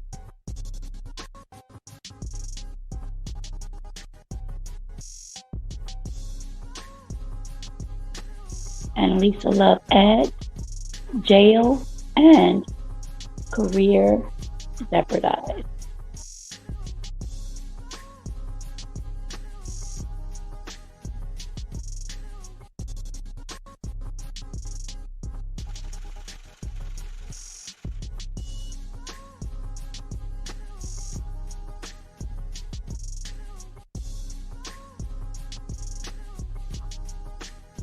Now, I placed up charts earlier You were not here, so I'll add those again.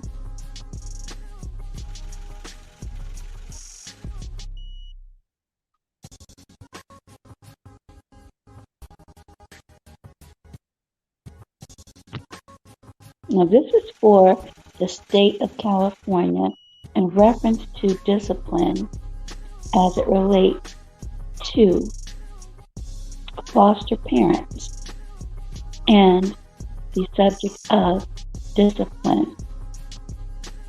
It states foster parents are prohibited from using corporal punishment to discipline the children placed under their care.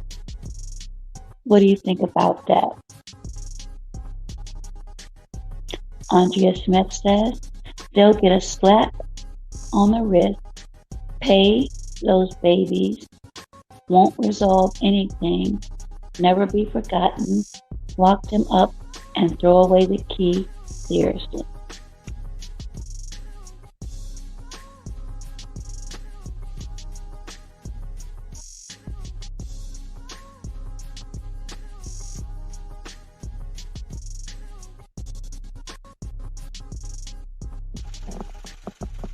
The next one, for those just coming in, welcome.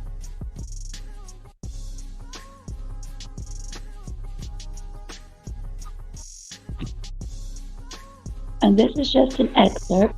It can be found in my description. These are some of the experiences of those in foster care system. Not all, but some. And it reads, erratic behavior, unpredictable emotions, and delays in development are all common in children who have experienced trauma.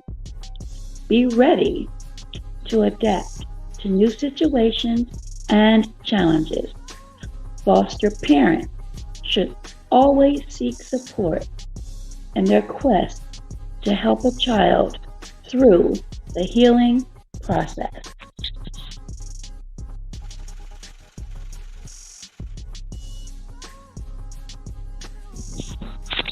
Absolutely, Lisa Love. Some foster parents are very abusive, unfortunately. And that has been a trend that has increased over the years.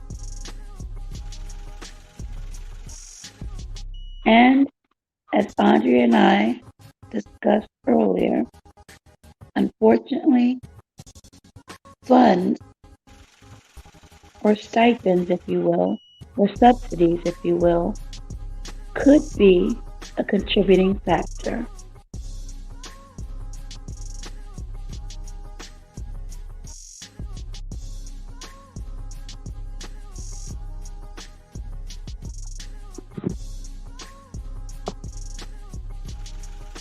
Now this is just a small chart that shows a monthly per diem for regular foster care and intermediate foster home care. So for infants through age 11, $33.15 or $1,008. Next, age 12 and older, $33.66. With a monthly total of $1,024.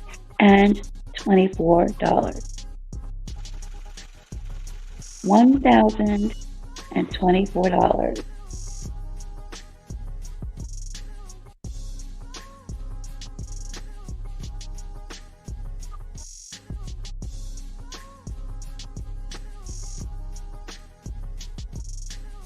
Absolutely, and you can see the money's there.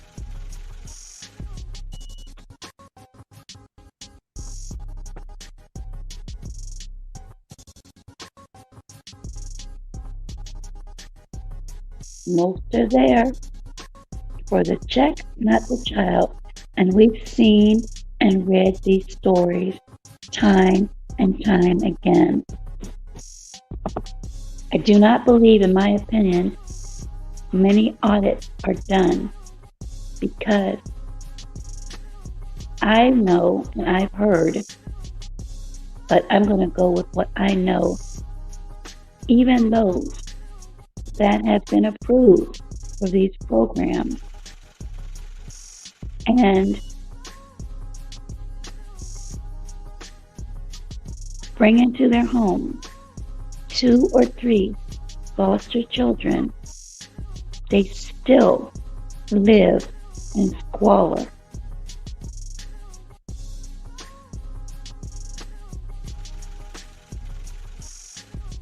But the most, I'm not going to call it heinous, but the most cruel of these children are the ones that are known to have trauma and those with special needs. Because number one, those stipends are going to be much higher. And with that, many of these individuals, and again, not all, but many, and I hate to say it, but it's the truth, already don't have the patience. So if you have a foster child with special needs,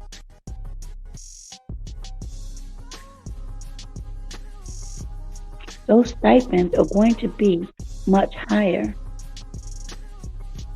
But what do you think as far as the scales are concerned? How is the level of care? Is it going to be more or less?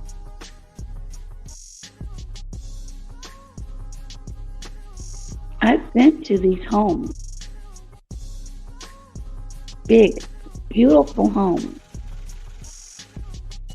where the majority of those that live there and are being cared for are not treated very well.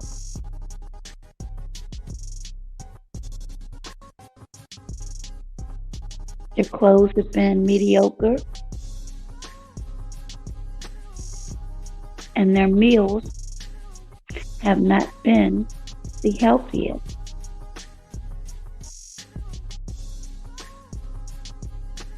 Now, many of these homes, which are private homes, may have received grants from the government, and again, stipends and incentives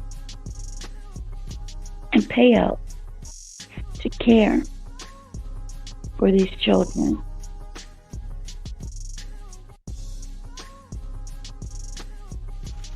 And even the homes that I've just mentioned that are immaculate, the care,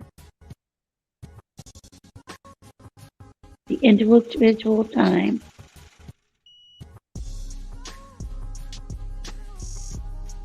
it's not always given. And because family members cannot give them the proper care, and some who get frustrated and unfortunately do not want to be bothered,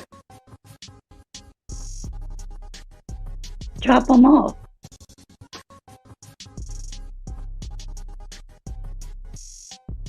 And they have to fend for themselves.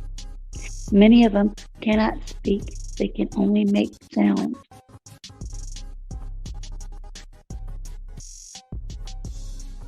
And a lot of these caretakers do not know how to differentiate from these sounds, nor, in my opinion, do many of them really care.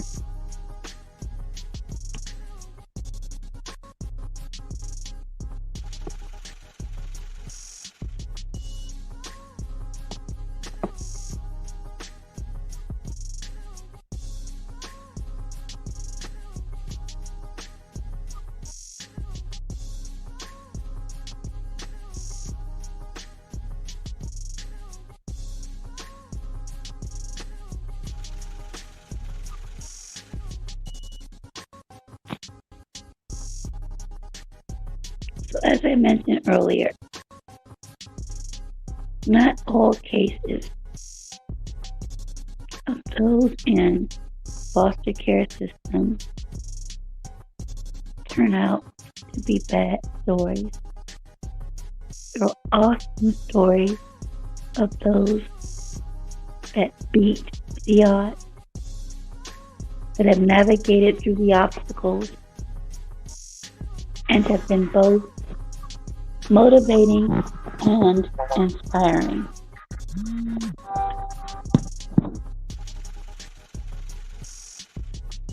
Lisa Love says, true, most, not all, are not prepared or patient enough, yes, for children with special needs, but will gladly take the funds offered. They do nothing or little for the child's children. It's really, really sad.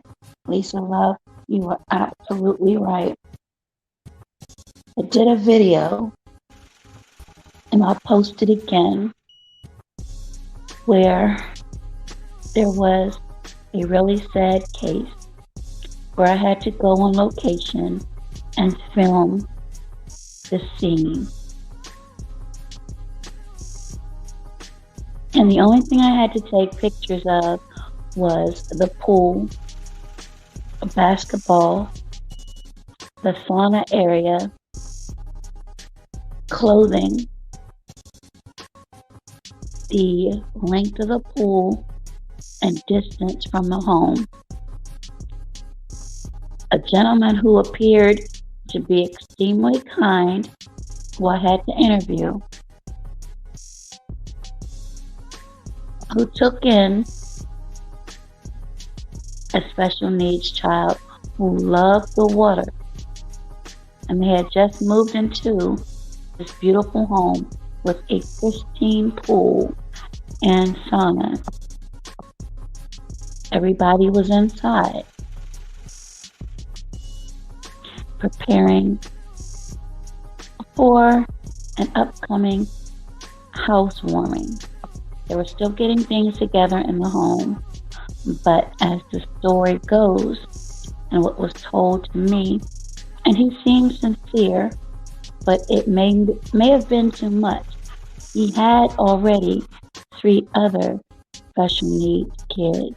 And again, when I tell you this home was immaculate, and the pool, I'm going to post that again. I posted it earlier this year, I believe. But he said he was unsure how that child was able to get out of the house without anyone recognizing his disappearance. And the child loved the pool. The child could not speak words, only make sounds.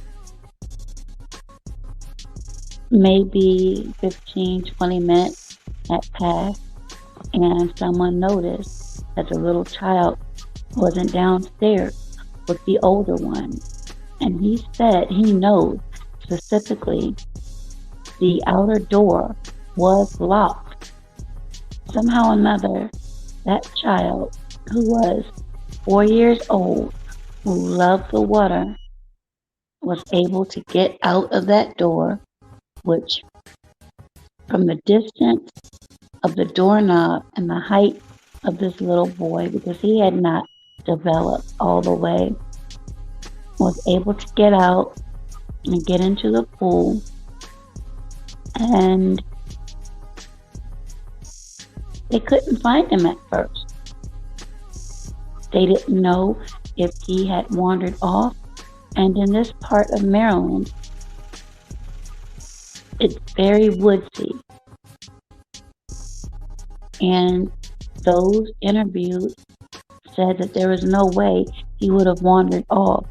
He loved the pool, but no one could find any sightings, anything that had floated. So when the first responders arrived, they continued to look and look. They even had divers to go in. And then they finally went over to an area where the suction was. And that's where they found a diaper floating and the little boy who drowned. So I had to film that and take pictures and interview the foster father, who he was actually crying. And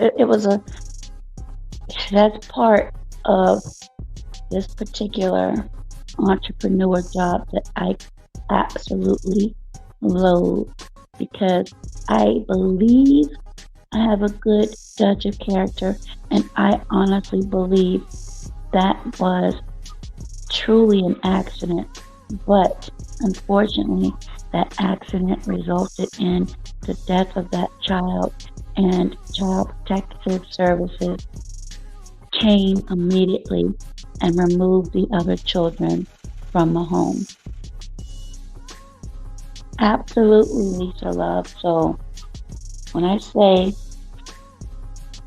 I've seen a lot in my day, sometimes I'm up late working, writing, getting reports together, trying to put in my little bit of content, but certain things still pop up in my mind, and I think back to those people. And it's rough. Thank God I did not see that little body, but just the story and the photos that I did take.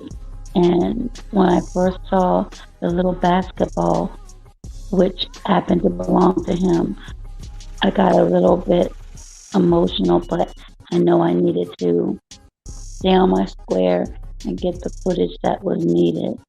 And I do not know what happened with that. I do not believe that it resulted in wrongful death whatsoever. It was an awful accident. I do not even know if the other children were returned or not. But that's just a lesson when you're dealing with special needs children, especially those that have already given you an idea. Children don't always have to talk to you. They can give you gestures. Just their behaviors will let you know they like the pool, they like the water, or whatever it is that their eyes light up and gravitate towards. When you know this and see this, to me, be prudent and responsible. That is something that you, as the adult, you, as a guardian, you, as that foster parent, have to make sure you keep your eyes on, or designate an adult that is going to be cognizant and aware of that child's whereabouts at all times, especially when you know they may venture or try to get outside. Now, it is believed that one of the older children opened up that door, because he definitely would not have been able to open it up. But you can't levy charges on another child. And of course, all of them were tight-lipped. So it was one of those cases that was truly heartbreaking. The entire neighborhood was hurt, because the story goes that the mother neglected them, but once in the care of the foster father, he was able to make sounds where he wouldn't move at one time. He started to move, obviously because he enjoyed the water, and to be taken away like that was truly heartbreaking.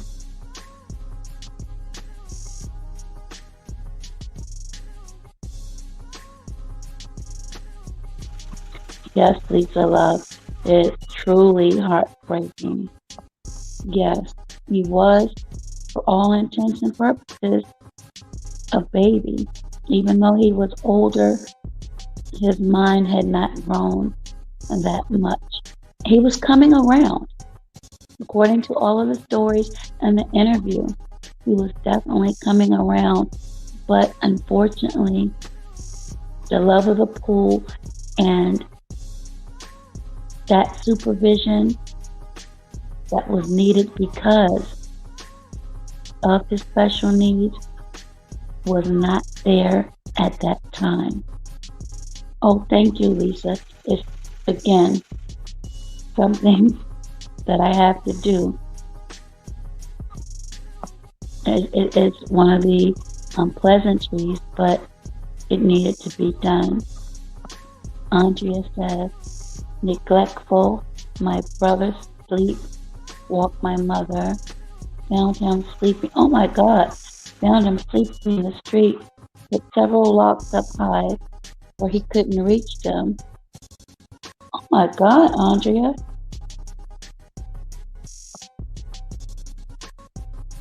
Regretful, my brother sleepwalked my mother, found him sleeping in the street with several locks up high where he couldn't reach them. As I said, in this particular case, there was no way that little boy could have reached that outer door to get outside to that pool. One of those little children, which I believe were probably told to watch him for a few minutes. And that's just a lesson, people, when you're dealing with special needs. Again, who has shown you that they have already developed a love for something. It is up to the adult in the home.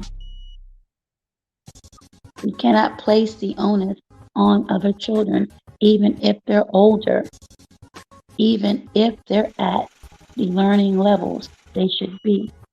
That is not their responsibility. It is the adult's responsibility.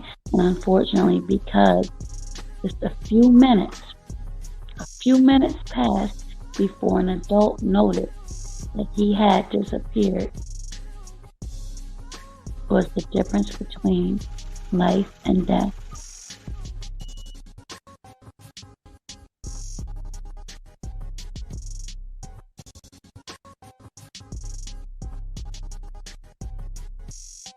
The old adage is, no one will take care of your own better than you.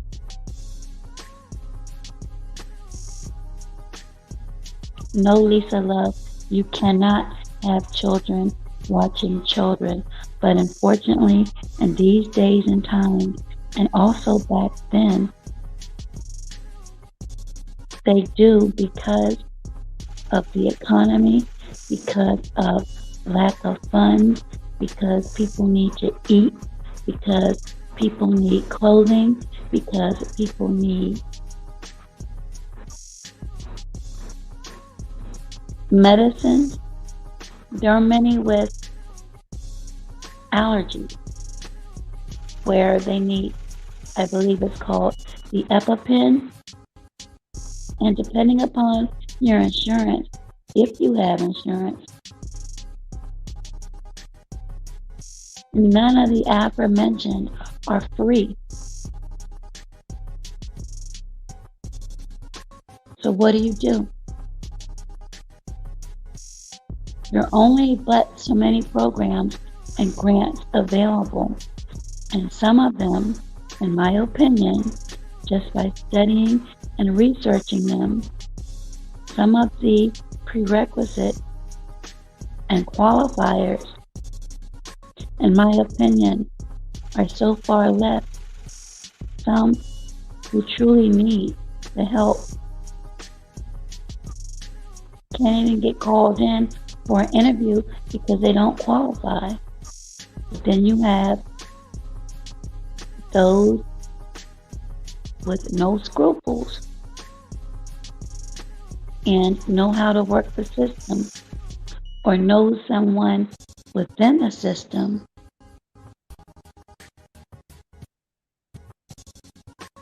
can push them ahead. And you end up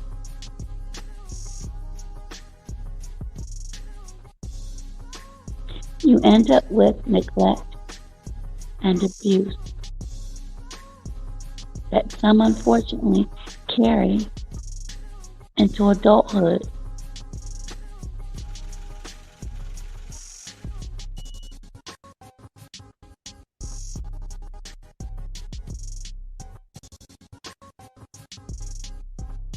That's a good question, Lisa. What do? You have children watching children. You absolutely do. You have children that are making meals. You have children that are bathing their siblings. You have children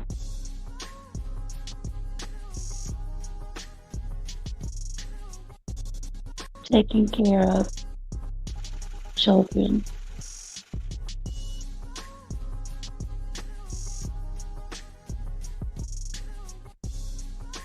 We have to do better.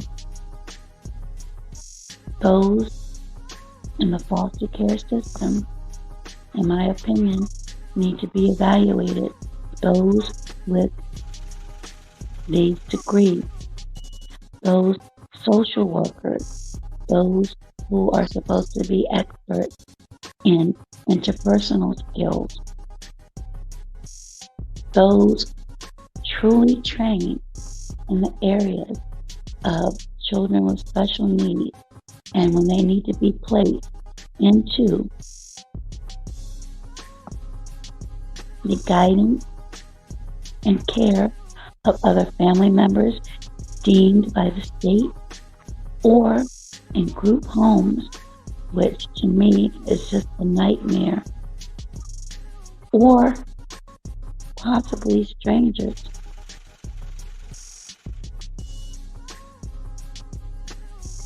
What does that say? What does that do for those children who are, for all intents and purposes, absolutely vulnerable?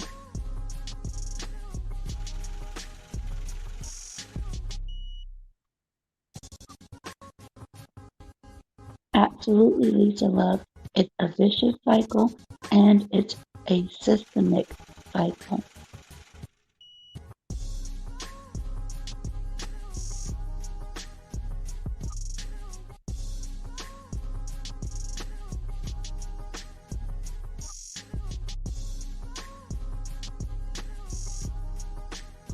I know that when I worked at VA, there was a program,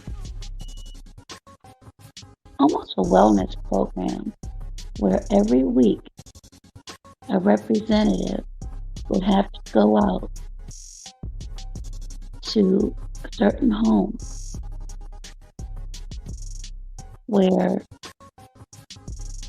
you had disabled vets or family members who may have been deemed as high risk.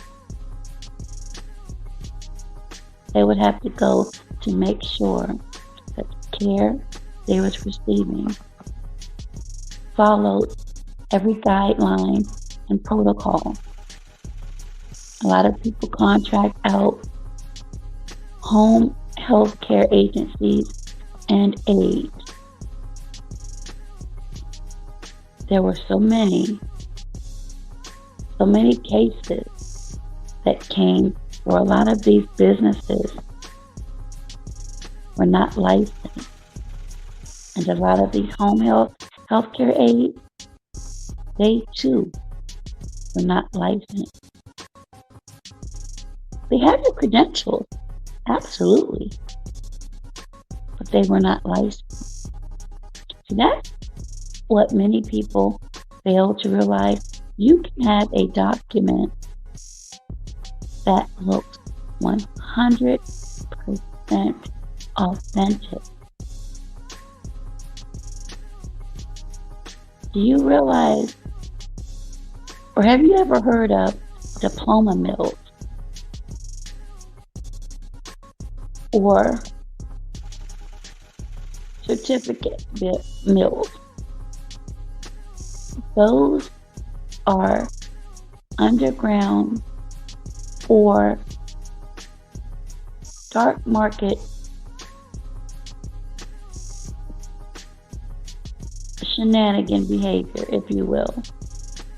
That is where you can purchase a credential,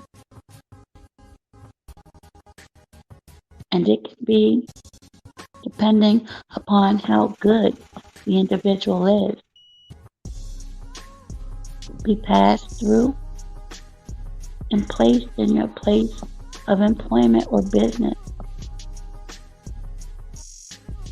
And to an untrained eye, you would not know it was not legitimate.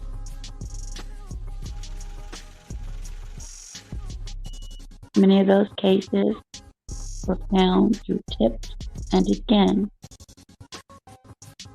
in-house audit.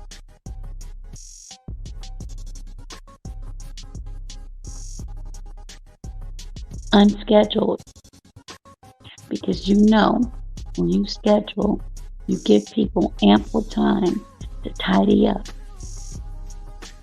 But when you arrive unscheduled, that's where you will find many red flags.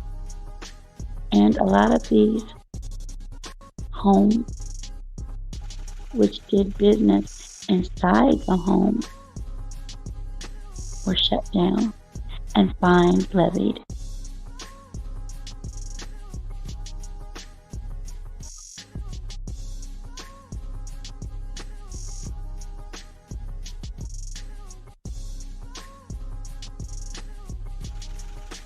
Unfortunately, we are living in a cycle filled with money, prestige, and power.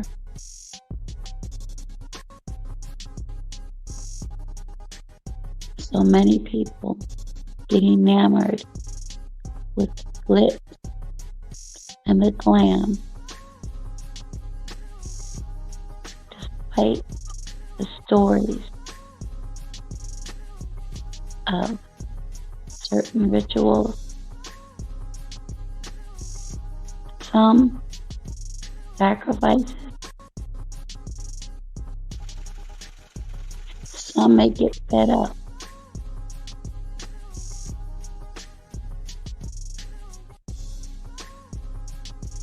And decide, if you can't beat them, join them.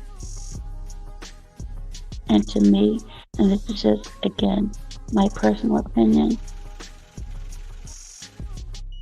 you too are selling your soul.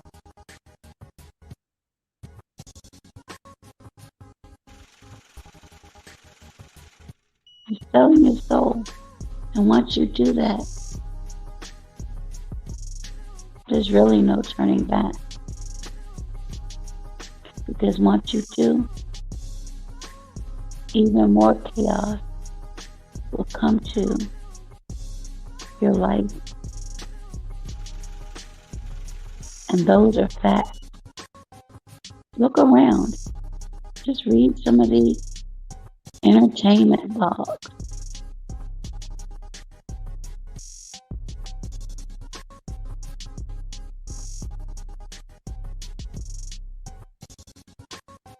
The foster care system is absolutely flawed. And it takes a very special person and people with the determination and courage to fight through those obstacles and become examples for those that are inspired and motivated to do better and that actually do go on to do better. We need more stories like that, and not the ladder of failure and destroying others.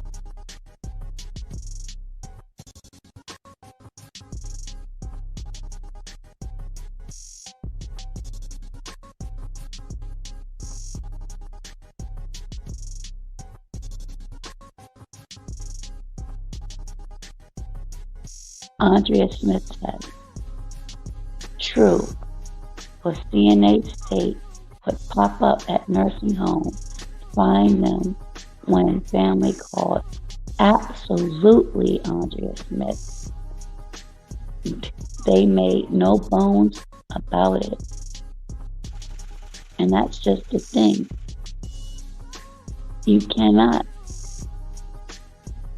forewarn, especially if you have a tip that something may be a little bit strange at Sally Mae's house.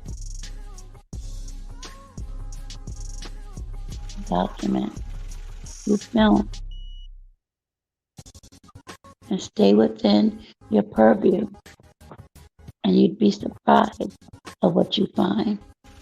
The same thing with home health care and assisted living with some of our seniors. Some have excellent living conditions, and those that are caring for them, very knowledgeable and patient. But in contrast, you have some that are the exact opposite. And to me, that's sick. It's jaded. And unfortunately, comes from selfish kids that can't deal with the natural progression of age. So they cart the parents off into these homes. And if there's low level or no insurance, you're going to, as the old adage says, get what you pay for.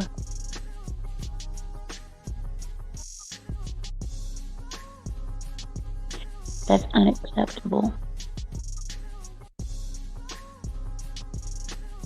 And these are the issues that should be placed on ballot.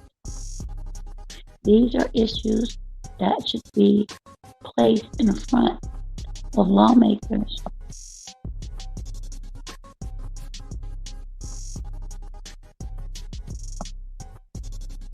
But they are not in many cases and in many jurisdictions.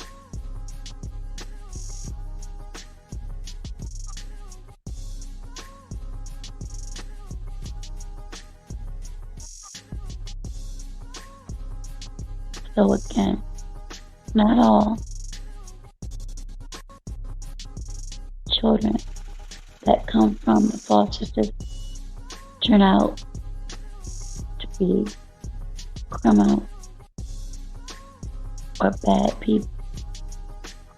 I know people that have come from the best of homes that have turned out to be career criminals. So never judge a book by its cover, but at the same time,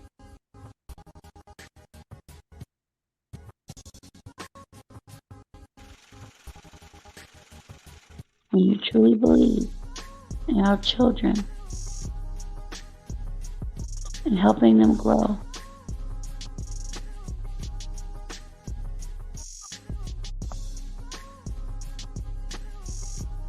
ample time must be spent. Observations must be done.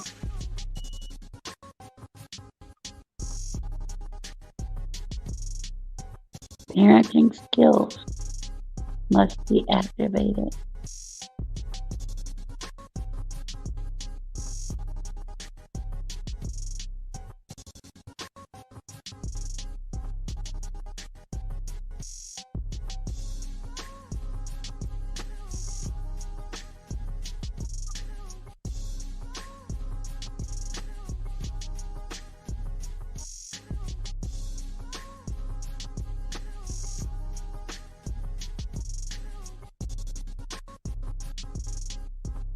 Hey there, Facebook.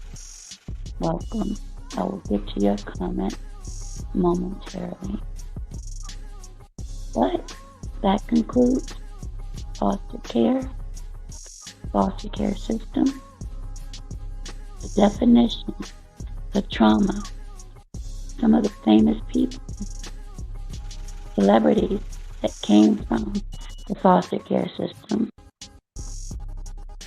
and famous people that have actually adopted, some of the trauma.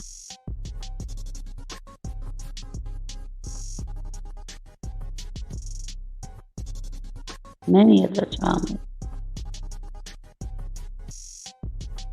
And what it appears to be, in my opinion, a dark world.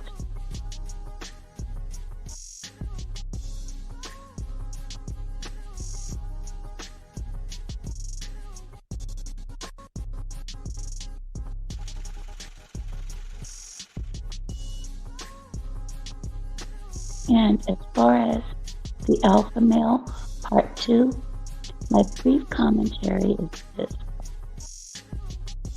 As Andrew Unplugged stated, and again, shout out to Andrew Unplugged,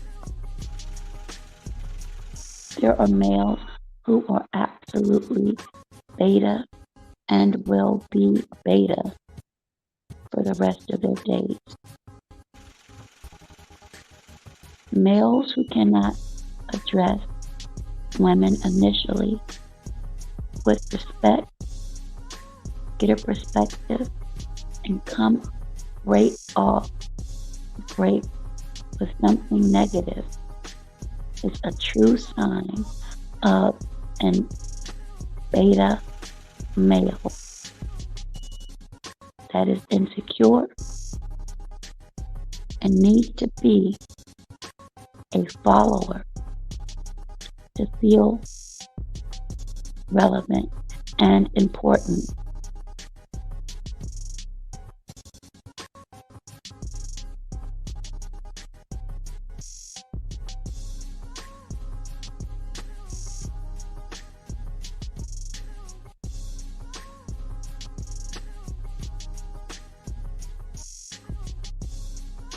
Some, not all,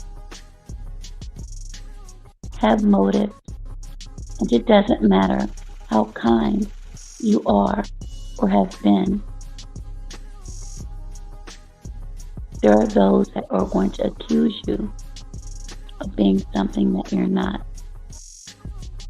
And instead of being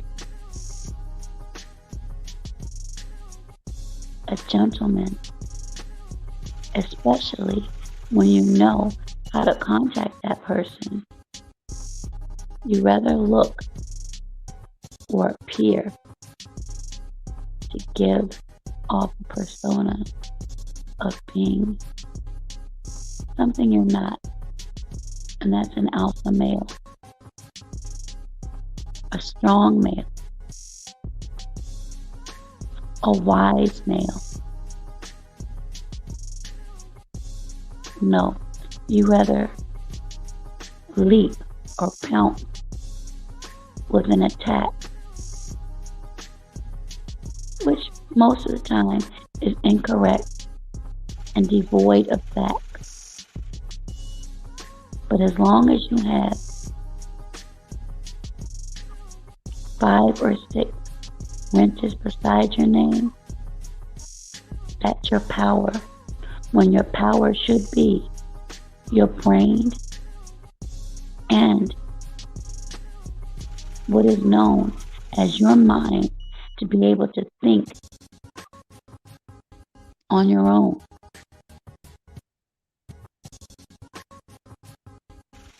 But that too, as long as we live on this earth, that too, along with many others, and their motives will be revealed.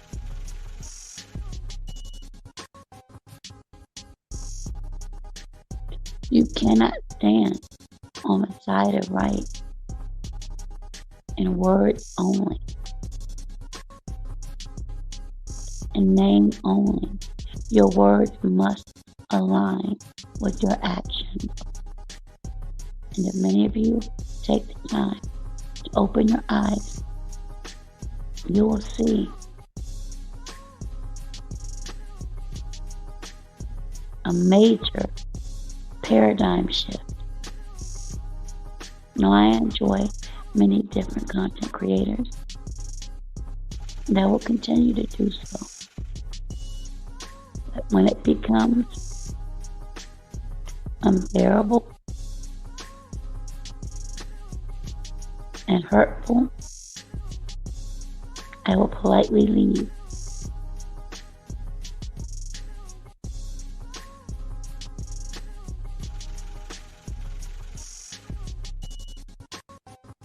There is no reason why we all cannot flourish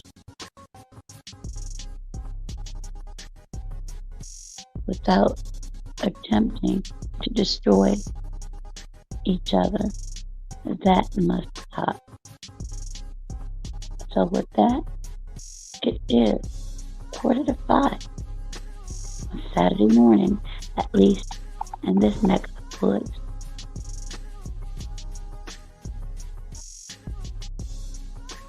And I would like to take this opportunity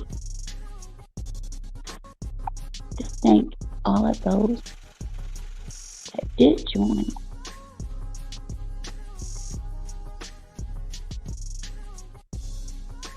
that engaged,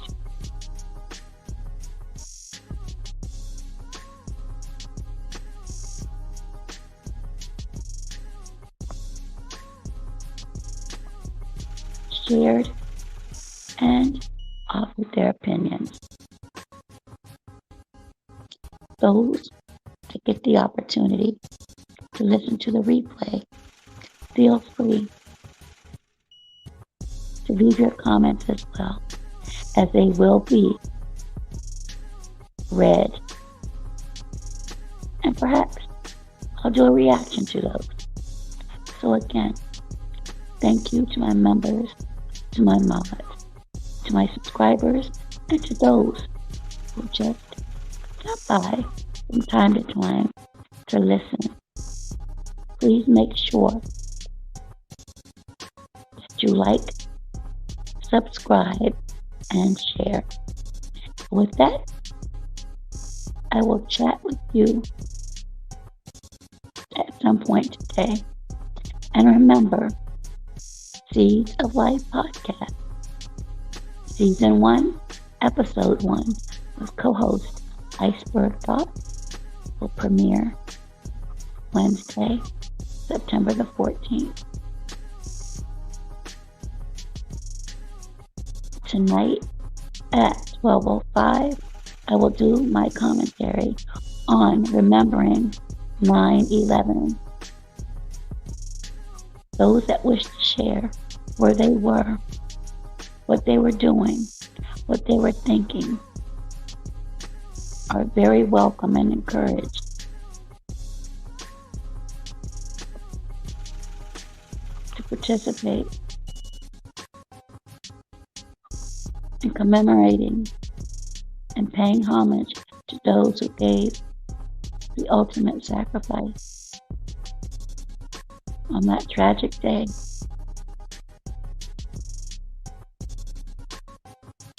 Nine 11, 2001. And as you could see in my teaser, I'm just waiting to confirm dates. I will be having a conversation with the good doctor, the author, the philanthropist,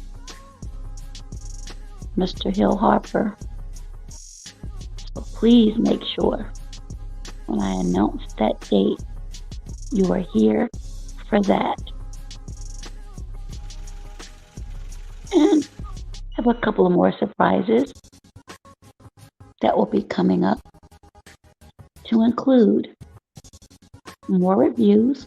I did a review earlier this week on My Son Hunter. So if you had not had the opportunity to listen to that, that's there for you. And that's basically my review of the movie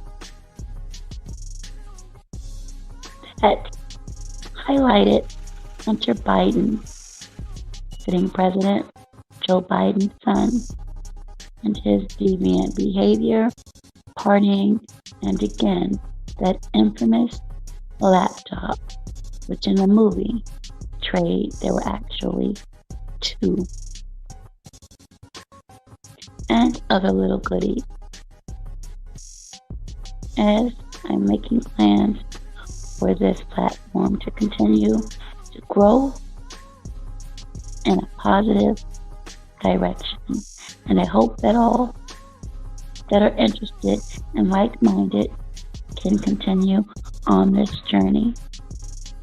And again, if one person can be reached and glean something positive, that is definitely a win for everyone.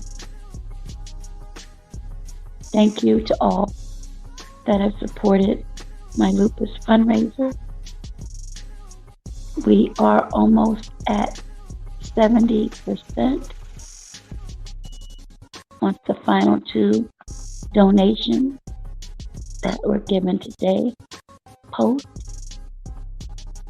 And mods, please make sure you just share that link, because it's not just about raising funds, but it's about raising awareness. So when you're in here and you see that link, it should be in my description. Please make sure that you share that and have others to share that link as well to raise awareness. And with that, you enjoy what's left of your morning, if it's very early in the morning for you, and be safe, be well, you know the rest. Be healthier. Until next time. And thank you all from Facebook and YouTube that took the time to join. Make sure you press that like button and share before you leave. Goodbye for now.